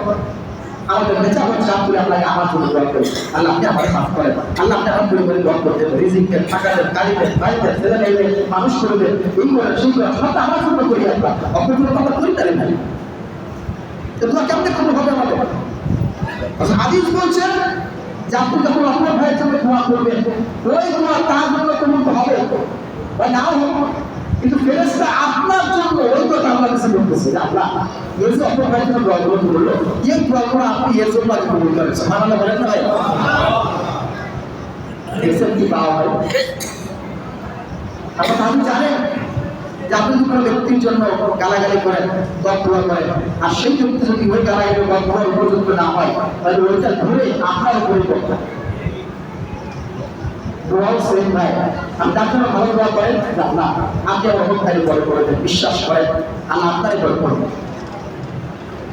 এই জন্যে নিজের উন্নতি কামনা করতে হবে, নিজের উন্নতি করতে হলে আর অপরের উন্নতি কামনা করা, আপনার প্রতিবেশী, আপনার ভাই, আপনার আত্মীয় স্বজন বা হিংসা করে বড় হতে পারবেন না, অহংকার করে বড় হতে পারবেন না, কারণ জন্য বদদোয়া করে ক্ষতি করে জুলুম করে নির্যাতন করে বড় হতে পারবেন না। বড় হতে হলে আপনাকে বড় পারবেন, এটা আপনি মুখস্থ করেন, অপর ভাইয়ের জন্য দোয়া করেন আল্লাহ আপনি আমার ওই ভাইকে সমৃদ্ধি দান করেন, সম্পদ দান করেন, বড় করে দেন, ধনী বানায় দেন, টাকা দেন, পয়সা দেন, দিন দেন, এলেম দেন, গরিমা দেন, তাকে আপনি ভালো রাখেন, সুখে রাখেন, শান্তিতে রাখেন, যা দোয়া করলেন সবগুলো আপনার জন্য আল্লাহ কবুল করে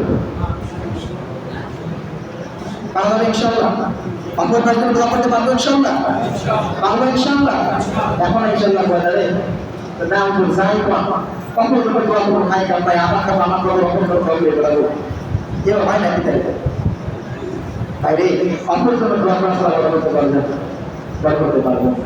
আর যে বললাম যে ফেরেশতারা দোয়া করবে তখন আপনার জন্য, যখন আপনি অপর ভাইয়ের অনুপস্থিতিতে তার জন্য আপনি দোয়া করবেন। আল্লাহ তাআলা অপর ভাইয়ের জন্য আমাকে আপনাকে দোয়া করার তৌফিক দান করুন। সকলে বলছি আল্লাহুম্মা আমিন। আর যারা বলে আল্লাহুম্মা আমিন। সম্মানিত ভাইরা, এই পর্যায়ে ফেরেশতাদের দোয়া সম্পর্কে আমরা যে কথাগুলো বলতেছি, যে আমল করলে ফেরেশতারা আমার আপনার জন্য দোয়া করবে, এই পর্যায়ে আমরা যে পয়েন্ট নিয়ে কথা বলবো তা হচ্ছে দান করা, সাদাকা করা। আমরা তো প্রত্যেকেই টুকটাক কম বেশি দান সাদাকা করেন, তাই না? এই দান যে আমরা করি, এই দান করলেও ফেরেশতারা আমার আপনার জন্য দোয়া করে। সুবহানাল্লাহ। নবী করিম সাল্লাল্লাহু আলাইহি ওয়াসাল্লাম বলেছেন, মা মিন ইয়াউমিন ইউসবিহুল ইবাদু ফীহি ইল্লা মালাকানি ইয়ানসিলান। আল্লাহ নবী বললেন, প্রতিদিন সকালে যখন বান্দা ঘুম থেকে ওঠে, আল্লাহ রাব্বুল আলামিন আসমান থেকে দুজন ফেরেশতা তিনি প্রতিদিন সকালে নাযিল করে দেন। জোরে কয়েকজন, আর জোরে কয়েকজন। প্রতিদিন সকালবেলা বান্দা যখন ঘুম থেকে ওঠে, আল্লাহ তাআলা দুজন ফেরেশতা আসমান থেকে নাযিল করে দেন। ফায়াকুলু আহাদুহুমা, তাদের একজন বলতে থাকে, তাদের একজন দোয়া করতে থাকে, আল্লাহুম্মা আতি মুনফিকান তালাফা ওয়া মা আল্লাহ, আপনার যে বান্দা দান করলো, সাদাকা করলো, আল্লাহ আপনি আপনার ওই বান্দার সম্পদের মধ্যে বরকত দেন, আপনার ওই বান্দারে আপনি করে দেন, বরকত করে দেন। জোরে বলুন সুবহানাল্লাহ। প্রতিদিন সকালে দুজন ফেরেশতা তার একজন দোয়া করে, আল্লাহ দান করলো ওই আপনি বরকত করে দেন, সম্পদ বৃদ্ধি করে দেন, ওর মধ্যে আপনি সম্পত্তি দান করবেন।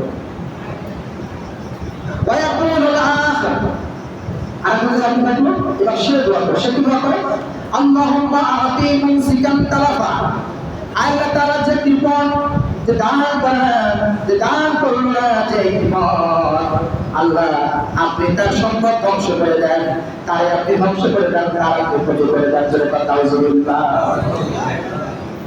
সে ভাই ফেরেশতারা দোয়া করে কাজ করে যে তার জন্য দুজন ফেরেশতা আসলো, একজন দোয়া করলো, প্রতিদিন দোয়া করতেছে, আল্লাহ যে দান করলো আপনি তার সম্পদ দান করেন, বড় করে দেন, সম্পদ বাড়িয়ে দেন, বৃদ্ধি করে দেন। আর যে দান করলো না, তার ব্যাপারে ফেরেশতারা দোয়া করে যে আল্লাহ ওই কি করে ধ্বংস করে দেন, সম্পদ বাড়াত করে দেন, বাতিল করে দেন, ফসল করে দেন। এই জন্যে এদের কাজ একটা হাদিস আছে, আখলিস দীনাকা ইয়াকুলিকাল আমালুল কলিল। একদিন এসে 10,000 টাকা দান করে দেবেন না, এটা করবেন, সব পাবেন, এটা করবেন। কি করবেন? প্রতিদিন অল্প করে দান, এটা একটু ভালো দিন। প্রতিদিন অল্প করে দান করবেন, চেষ্টা করবেন প্রতিদিন দিনের শুরুতে অল্প কিছু, 2 টাকা, 5 টাকা, 10 টাকা, আপনার যা সামর্থ্য আছে ভাই, আপনি তাই দান করবেন, পারা যাবে ইনশাআল্লাহ। আমার বাসায় আমি একটা সাদাকা বক্স করেছি, সাদাকা বক্স। এটা হতে পারে একটা প্লাস্টিকের বক্স, ব্যাংক দিতে পারেন, কিংবা একটা কার্টুন দিয়ে, কিংবা একটা বক্স করে একটু কেটে দিলেন, সাদাকা বক্স করবেন। প্রতিদিন ফজর নিয়ত করবেন, তাই মসজিদে যাওয়ার সময় কবে 10 টাকা দিলে, 5 টাকা দিলে, দিয়ে মসজিদ করে 5 টাকা দিলেন। তাহলে না পারেন অন্ততপক্ষে প্রতিদিন নিজের বাসার যে সাদাকা বক্সটা আছে, ওর মধ্যে প্রত্যেক দিন 2 টাকা, 5 টাকা, 10 টাকা করে দান করবেন, রাখবেন। 1 মাস পরে, 2 মাস পরে, মাস পরে ওইটা দেখে যে টাকাগুলো হবে, ওটা পেয়ে দিলেন, 10 মাস জন্য দিয়ে দিলেন। এক কথায় আমার উদাহরণ মানে বোঝাচ্ছে আপনাকে এইটা, যে প্রতিদিন দান করার একটা ওয়ে সেট করা, যেন একদিন আপনার দান মিস না যায়। কারণ আপনি দান করলেই ওই যে ফেরেশতার দোয়ায় সামিল হচ্ছেন যে আল্লাহ যে দান করলো আপনি ওর সমৃদ্ধি করেন, বরকত করে দেন, ধনী বানাই দেন, সম্পদ বাড়িয়ে দেন। আর যখন দান না করেন আপনি তো বিপদ হয়ে গেলেন, আপনার জন্য ফেরেশতারা বদদোয়া করতেছে আল্লাহর কাছে। এই জন্য আমরা প্রতিদিন দান করবো, সবাই বলি ইনশাআল্লাহ, আগে বলি ইনশাআল্লাহ। দান সম্পদ বাড়ে না কমে, যেরকম বাড়ে না কমে, মসজিদে বাড়ে, বাইরে গেলে বাড়ে না। মসজিদে আসলে আমরা বলি বাড়ে, কিন্তু আসলে বাইরে গেলে আমাদের এই কেস থাকে না, না উঠলো তো কত কিছুই কয় না, আমরা বাইরে করি, রাস্তায় গেলে চলি বাস্তা।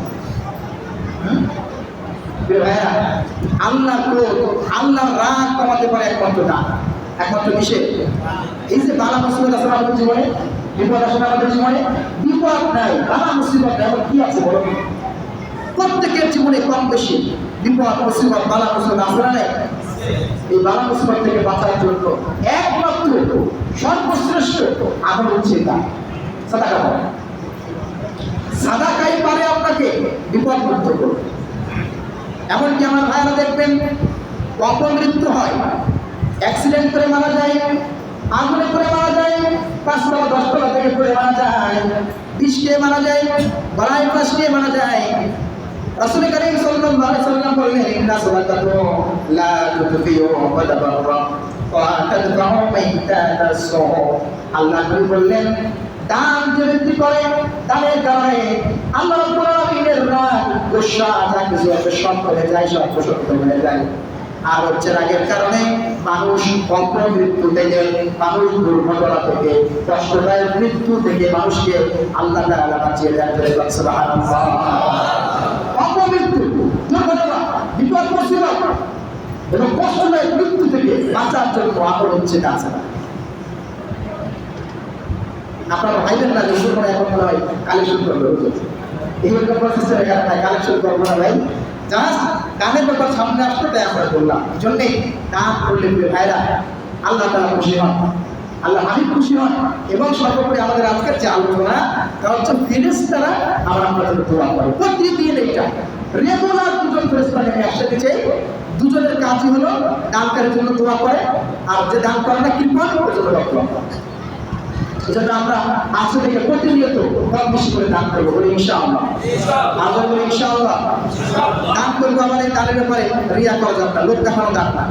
এটা কিন্তু এগুলো অনেক বেশি হালকা কিছু দান করতেছে, আবার ছবি করে ফেসবুকে দেওয়া যাবে, তাই না? আমরা এগুলো লোক দেখানো যাবে না ভাই। এরপরে দরিদ্রদের আত্মসম্মানে আঘাত লাগে এমন কাজ করবেন না। হালকা একটু কিছু দিচ্ছেন, এরা আবার ছবি করে ফেসবুকে দেওয়া লাগবে ভাই। দান তো করা হয় কার সন্তুষ্টির জন্য ভাই? আমরা সন্তুষ্টির জন্য। এখন আপনি যদি ছবি করে ফেসবুকে দেন, এটা কেমন হলো বলো? কেমন হলো এটা?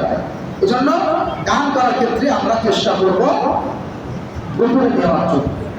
ডান হাতি আমার ঠিক পাবে এবং আমরা উত্তম জিনিস দেবো। সবাই বলি ইনশাআল্লাহ। কি জিনিস দেবো? কি জিনিস দেবো? নিজের জন্য যেটা উত্তম, অপরের জন্য যেটা অপরের জন্য যখন আপনি ওইটা ভাবতে পারবেন উত্তম, তখন আপনি ইমানদার হতে পারবেন। আপনি নিজের জন্য যেটা পছন্দ করেন, অপরের জন্য আপনার ওইটা পছন্দ করতে হবে, তবে আপনি ইমানদার, তবে আপনি মুমিন, নাহলে আপনি মুমিন না। কিন্তু আমরা যেটা পারি, দান করবো, গরিব মুসলিমদেরকে দান করবো, বাসায় সিরা ফাঁকা যেগুলো আছে যা চলে না, অচল হয়ে গেছে, দান করে বেশি। কি একটা আজীবন অবস্থা ভাই। পকেট থেকে আমরা টাকা বের করি, ঈশ্বরের টাকা দেবো, মসজিদে টাকা দেবো। ঈশ্বরের টাকা দেওয়ার সময় যে নোটটা পুরা করবো, আমরা ওইটা আগে দেই, এক জায়গায় একটা নোট করবো, ওইটা আগে দেই, বলেন তো? বলেন তো কোটা আগে দেই? যতদিন পর্যন্ত আপনি আপনার ঘরের নতুন নোট টাকা দিতে না পারবেন, আপনি এখন মনে হতে পারবেন। কারণ আপনি নিজের জন্য যেটা পছন্দ করলেন, অপরের জন্য যেটা পছন্দ করলেন। যখন আপনি আপনার ঘরের নতুন নোট টাকা বের করতে পারবেন, আগে দিতে পারবেন, বুঝবেন যে আপনি নবীনের একটা লিস্টে আসেন, আপনি আসছেন যে আপনি নিজে পছন্দ করেন নতুন লোক, তাহলে আপনি ভয় করে নতুন করতেই দেবো। প্রিয় ভাইরা, এই জন্য আমরা গান করবো, প্রতিনিয়ত আমরা গান করবো, সবাই বলি ইনশাআল্লাহ। আমরা বলি ইনশাআল্লাহ। সবাই কম ভাই, আলোচনা শেষ করে দেবো ইনশাআল্লাহ। আশা করছি 5-7 মিনিটের মধ্যে আলোচনা শেষ করে দেবো ইনশাআল্লাহ। ফেরেশতাদের দোয়া পাওয়ার জন্য আরেকটা আমল হচ্ছে সাহারি করা। কি করা বললাম? সাহারি করা।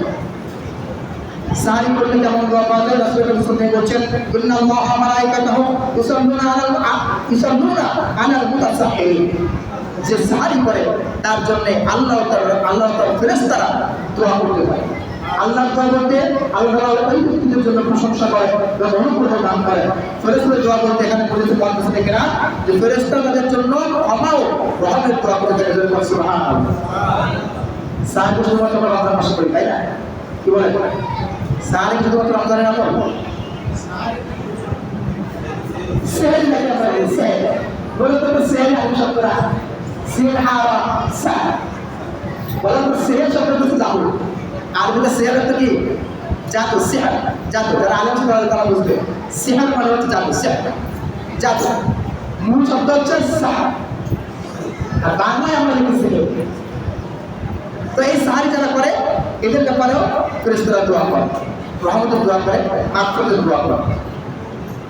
শুধুমাত্র রমজান মাস সাহারির জন্য না ভাই, প্রতি সপ্তাহে কয়টা রোজা আছে না? কথা বলেন আছে না? কি কি ভাই?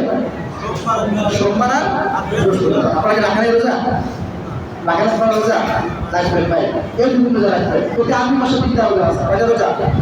কি কি কয় তারিখ? আরবি মাসের 13, 14, 15। কত বড় ফায়দা জানেন? রাসূলুল্লাহ বলেছেন যেই ব্যক্তি প্রতি আরবি মাসে এই 3টে রোজা রাখে, 3টে রোজার বদলাতে আল্লাহ তাআলা তার আমল নামায় 1 বছর রোজা রাখলে যে সওয়াব হয় সেই সওয়াব দান করতে হবে। সুবহানাল্লাহ। 1 বছর রোজা কল্পনা করছেন আপনি? এই জন্য আমরা চেষ্টা করবো সাহায্য করার জন্য। আল্লাহ তাওফিক দান করুন সকল বলেন আল্লাহুম্মা আমিন। সবাই কম আর বেশি রাখা যাচ্ছে না। পরবর্তী পয়েন্টে আমরা যাই। আল্লাহ যে আমল করলে ফেরেশতারা আপনার জন্য দোয়া করবে। এই পর্যায়ে যে পয়েন্টের কথা আমার প্রশ্নটা হচ্ছে ওযু অবস্থায় ঘুমাতে যাওয়া। কি অবস্থায়? কে কে আমরা যাই দেখি হাত দেখান তো, ওযু অবস্থায় ঘুমাতে যান কে কে? দেখছেন অবস্থা? একজন আমি রুকিয়া করি, হ্যাঁ আমি রুকিয়া করি, আমার একটা চেম্বার আছে, আমার চেম্বার আছে। রুকিয়া মানে হচ্ছে শরিয়া সম্মত চিকিৎসা, সাধক যাকে বলে। অর্থাৎ আমি জিন জাদু নিয়ে কাজ করি, জিন জাদু নজর এগুলোর আমি ট্রিটমেন্ট করি। ওরা তাবিজ কবজ দিই না, ওরা কুফরি কালাম আরাম অবদান করি না, সরাসরি কোরআন সুন্নাহ ভিত্তিক যেভাবে নবী করিম সাল্লাল্লাহু আলাইহি ওয়াসাল্লাম করতেন, সাহাবা ইসলাম করতেন, ওইভাবে আমি ট্রিটমেন্ট করি। আমার কাছে কর্ম আছে। তো যে সমস্ত জিনের রোগীরা আসে, জাদুর রোগীরা আসে, ম্যাক্সিমাম এই ঘুমের ব্যাপারে গাফেল। আর ঘুমের ব্যাপারে যারা বেশি গাফেল হয় ওদের এই সমস্যাগুলো হয়। আজকে আমাদের সমাজে একই অবস্থা, আমরা ঘুমের ব্যাপারে কোনো খেয়াল রাখি না। সুন্নাহ কি? ঘুমের মধ্যে সুন্নাহগুলো আছে, এগুলো আমরা মেনে চলি না। অথচ দেখেন ঘুমানোর সময় কত বড় ফজিলত। নবী করিম সাল্লাল্লাহু আলাইহি ওয়াসাল্লাম তিনি বলতেছেন মান মাতা তাওয়া, যে ব্যক্তি ওযু অবস্থায় ঘুমাতে গেল, বাতা মিশারি মালাইক,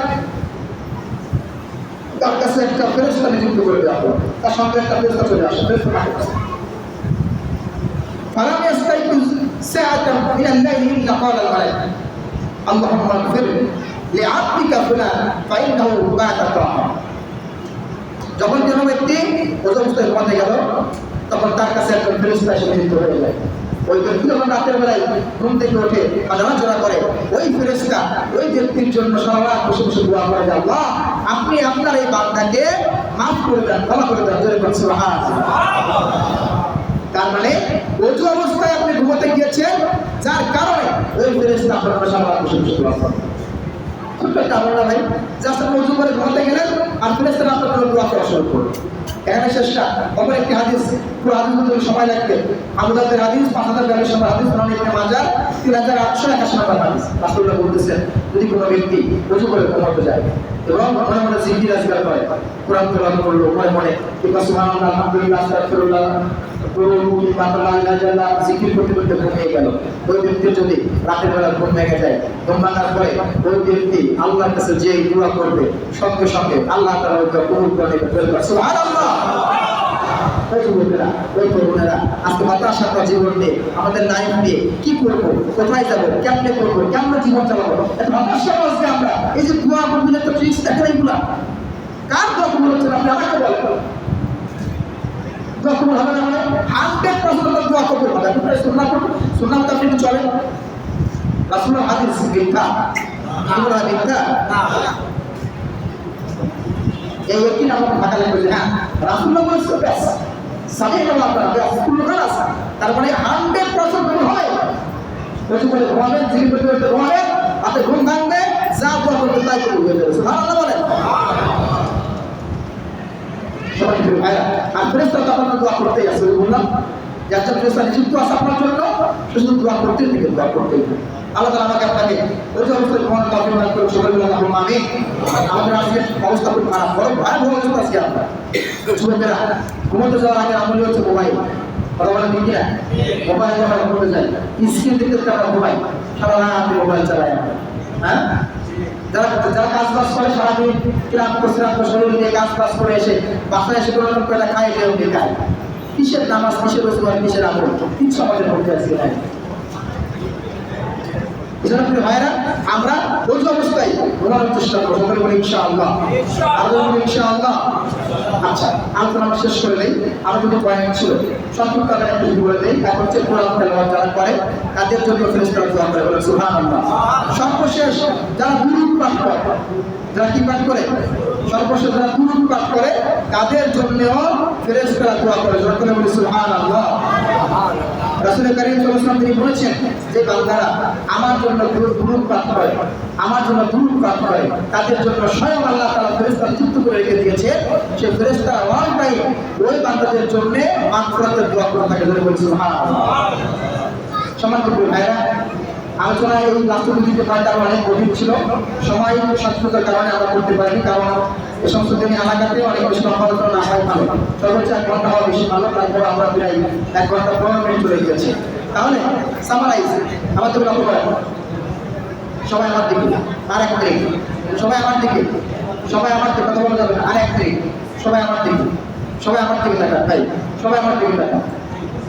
আজকে আমরা আলোচনা করেছি যে আমলগুলো করলে ফেরেশতাদের দোয়া পাওয়া যাবে, ফেরেশতারা আমাদের জন্য দোয়া করবে।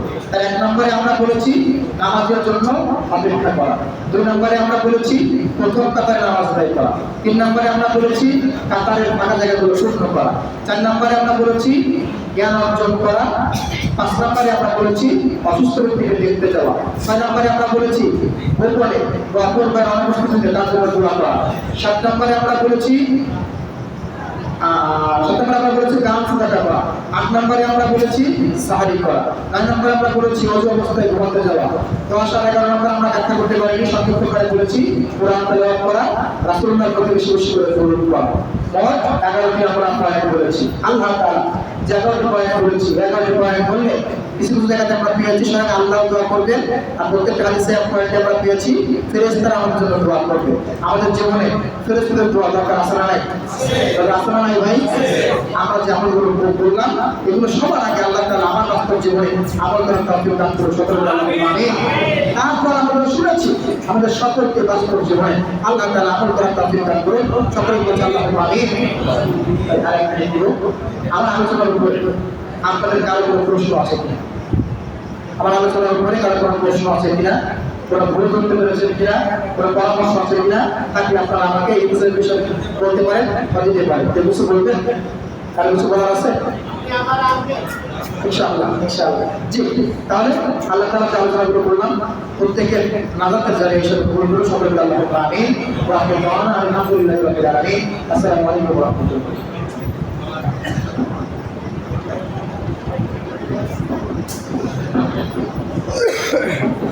আলহামদুলিল্লাহ,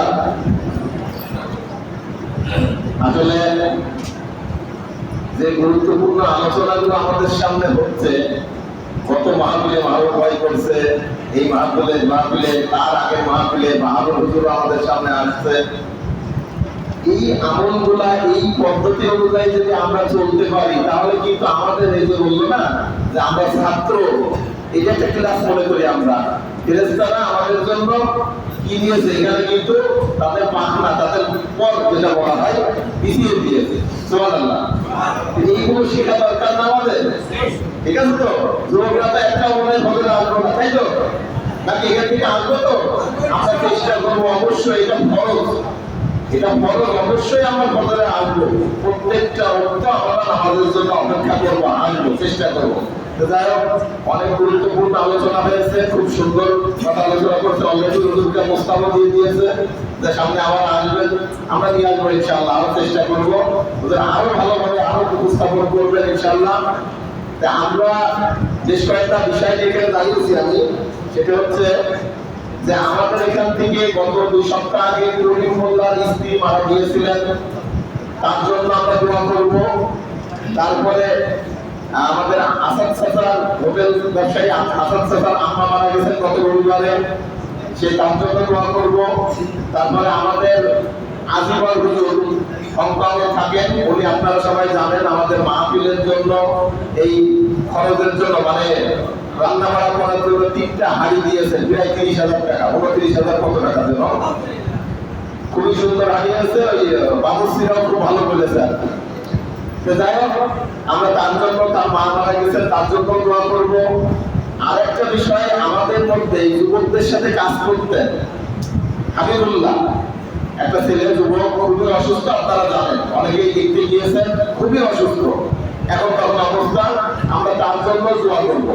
আমি সবাই নাম উল্লেখ করে দিলাম, হুজুর তো আমাদের এখানে নতুন সবার বলতে পারবেন, উনি সবার জন্য ভালোভাবে দোয়া করবেন, ঠিক আছে? আর দোয়ার পরে আমরা সবাই বসে যাবো, তাবারকের ব্যবস্থা আছে, তাবারক না নিয়ে কেউ যাবো না। আমরা প্রথম পর্যায়ে মনে করছিলাম বৃষ্টির কারণে হয়তো আমাদের কম উপস্থিত হবে, তারা আল্লাহ রহমতে যথেষ্ট উপস্থিত হয়ে গেছে, সময় বেড়ে গেছে। আরেকটা বিষয়, প্রত্যেকটা মাহফিলে হুজুররা একটু বিরক্ত হয় আমাদের পায়, এই বাচ্চারা অনেক বড়রাও খুবই কথা বলেন, এটা আসলে বিরক্তিকর। এটা কথা বলতে গেলে বক্তার মনোযোগ অন্যদিকে চলে যায়, মনোযোগটা ধরে রেখে সুন্দরভাবে উপস্থাপন করবে, এটা হয় না। আমরা চেষ্টা করবো এই বিষয়ে যাতে ভবিষ্যতে আর কথা না বলি, হুজুর যেটা বলবে সেটা আমরা শোনার চেষ্টা করবো। আর আগামী মাসের মাহফিল ইনশাআল্লাহ আমরা 4 তারিখে করবো, মাসের প্রথম সপ্তাহে। বক্তাও সিলেক্ট করা হয়ে গেছে, ওই যে মাহবুব ভাই আসছিল, মাহবুব ভাইয়ের বড় ভাই ডক্টর খলিলুর রহমান, পিএইচডি করা আমাদের বন্ধু, উনি আসবেন ঢাকা থেকে ইনশাআল্লাহ। আমরা সবাই চেষ্টা করবো মাহফিলগুলো আমরা সুন্দর করে যাতে করতে পারি। আর হুজুর বলেছে না, এটা উপকারী, আমরা যদি এটা চালু রাখতে পারি, দোয়া করবেন। হুজুর এখন দোয়া করবে, আমরা দোয়ায় শরীক হই। আসসালামু আলাইকুম।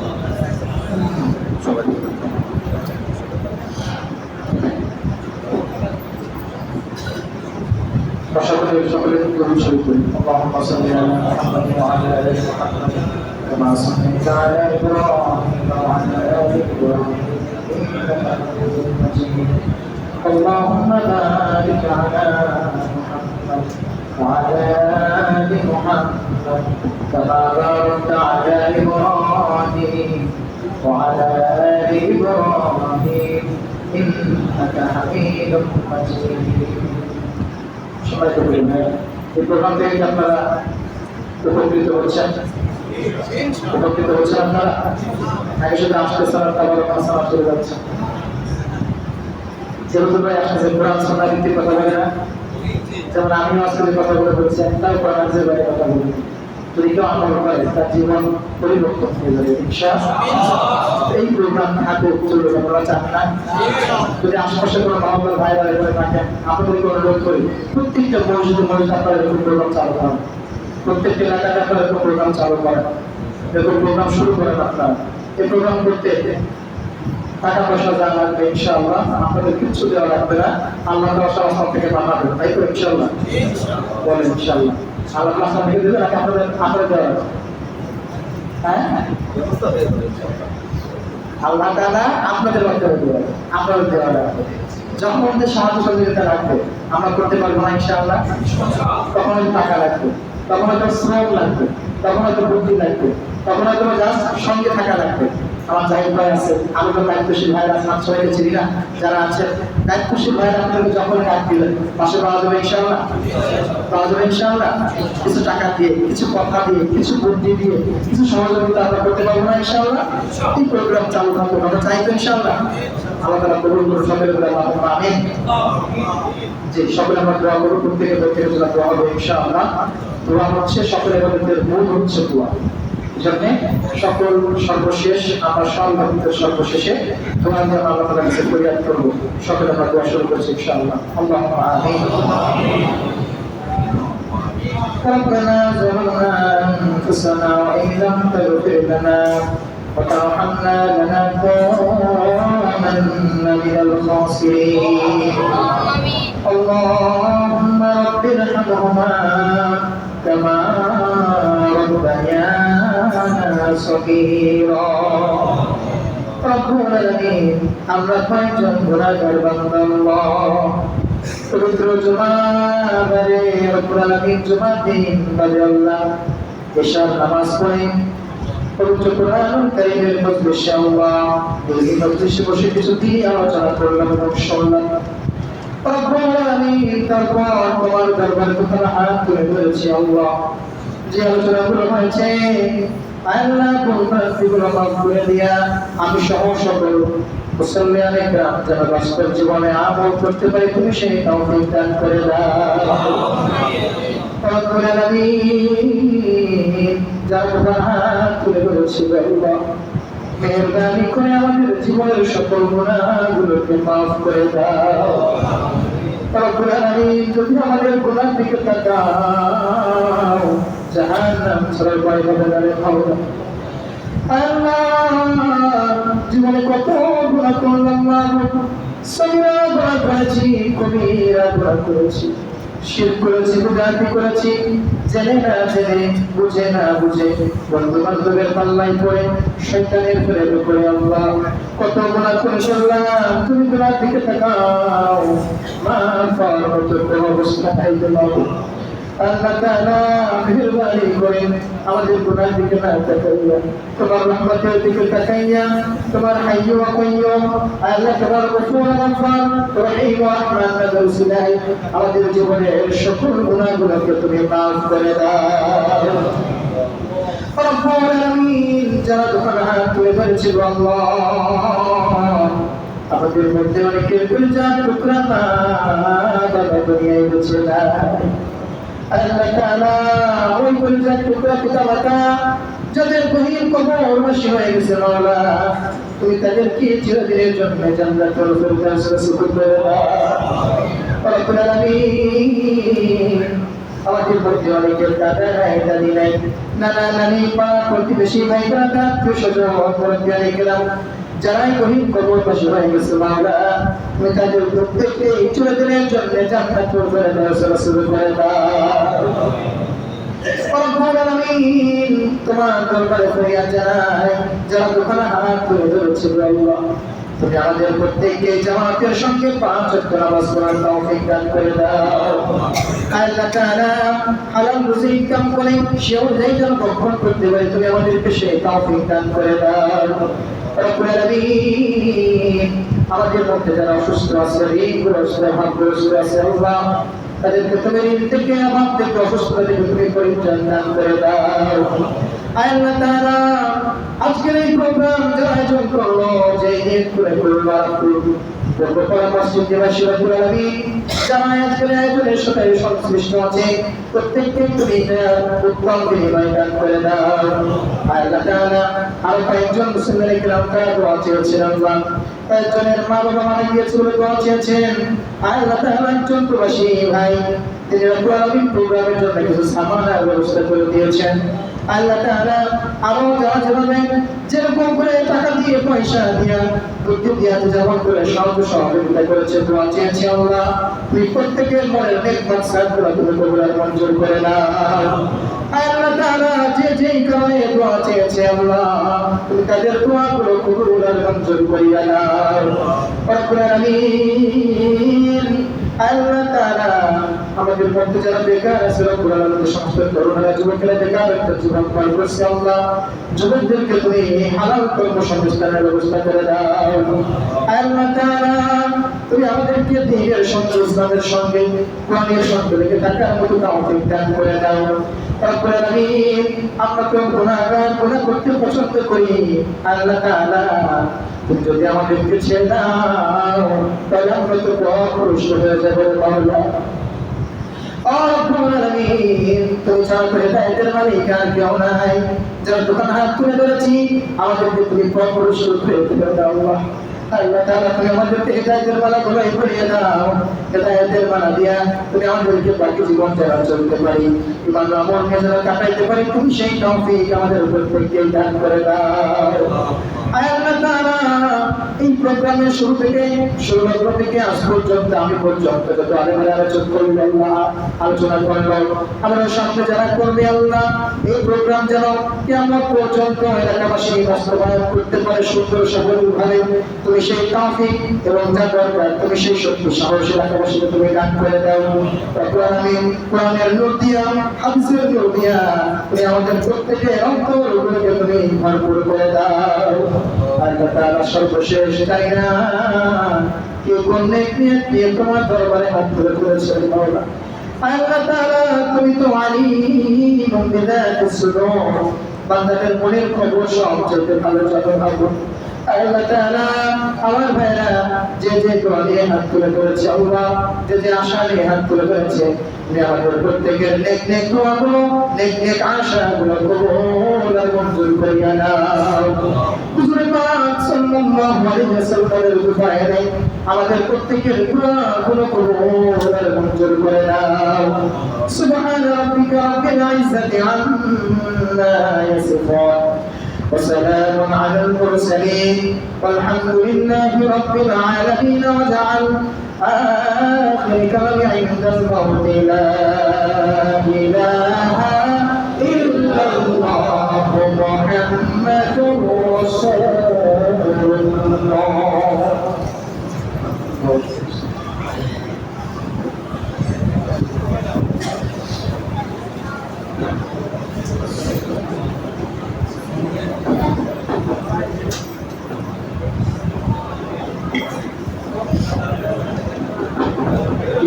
আমরা সবাই বসে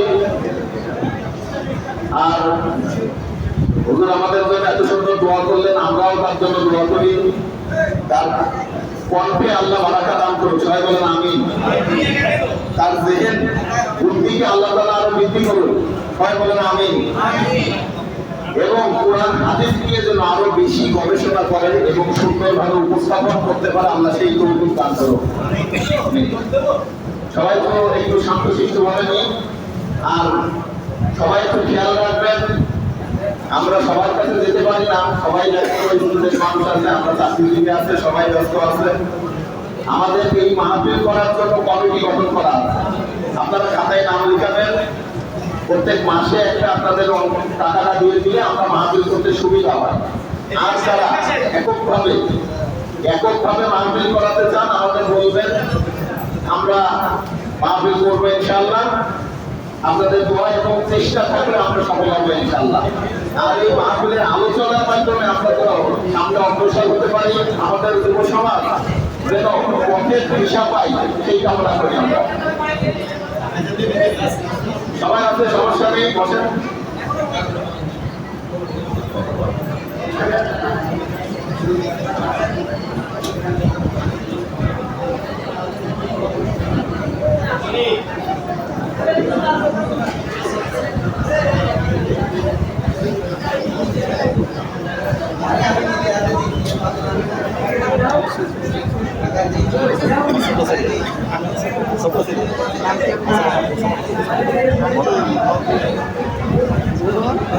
আপনার স্বভাব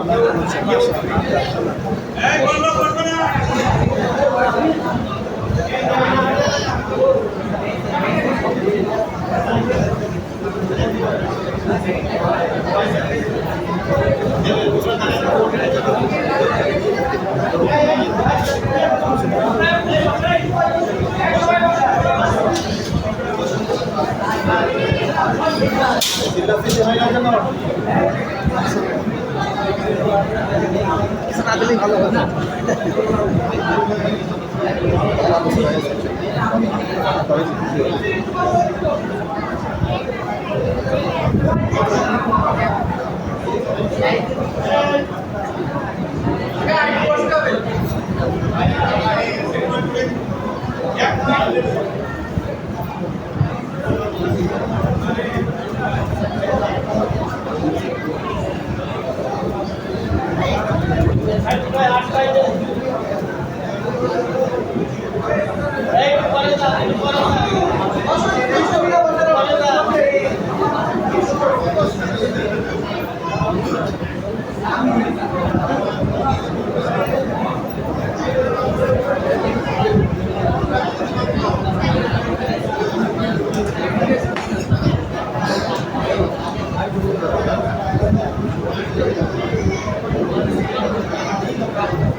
দোয়া করেন।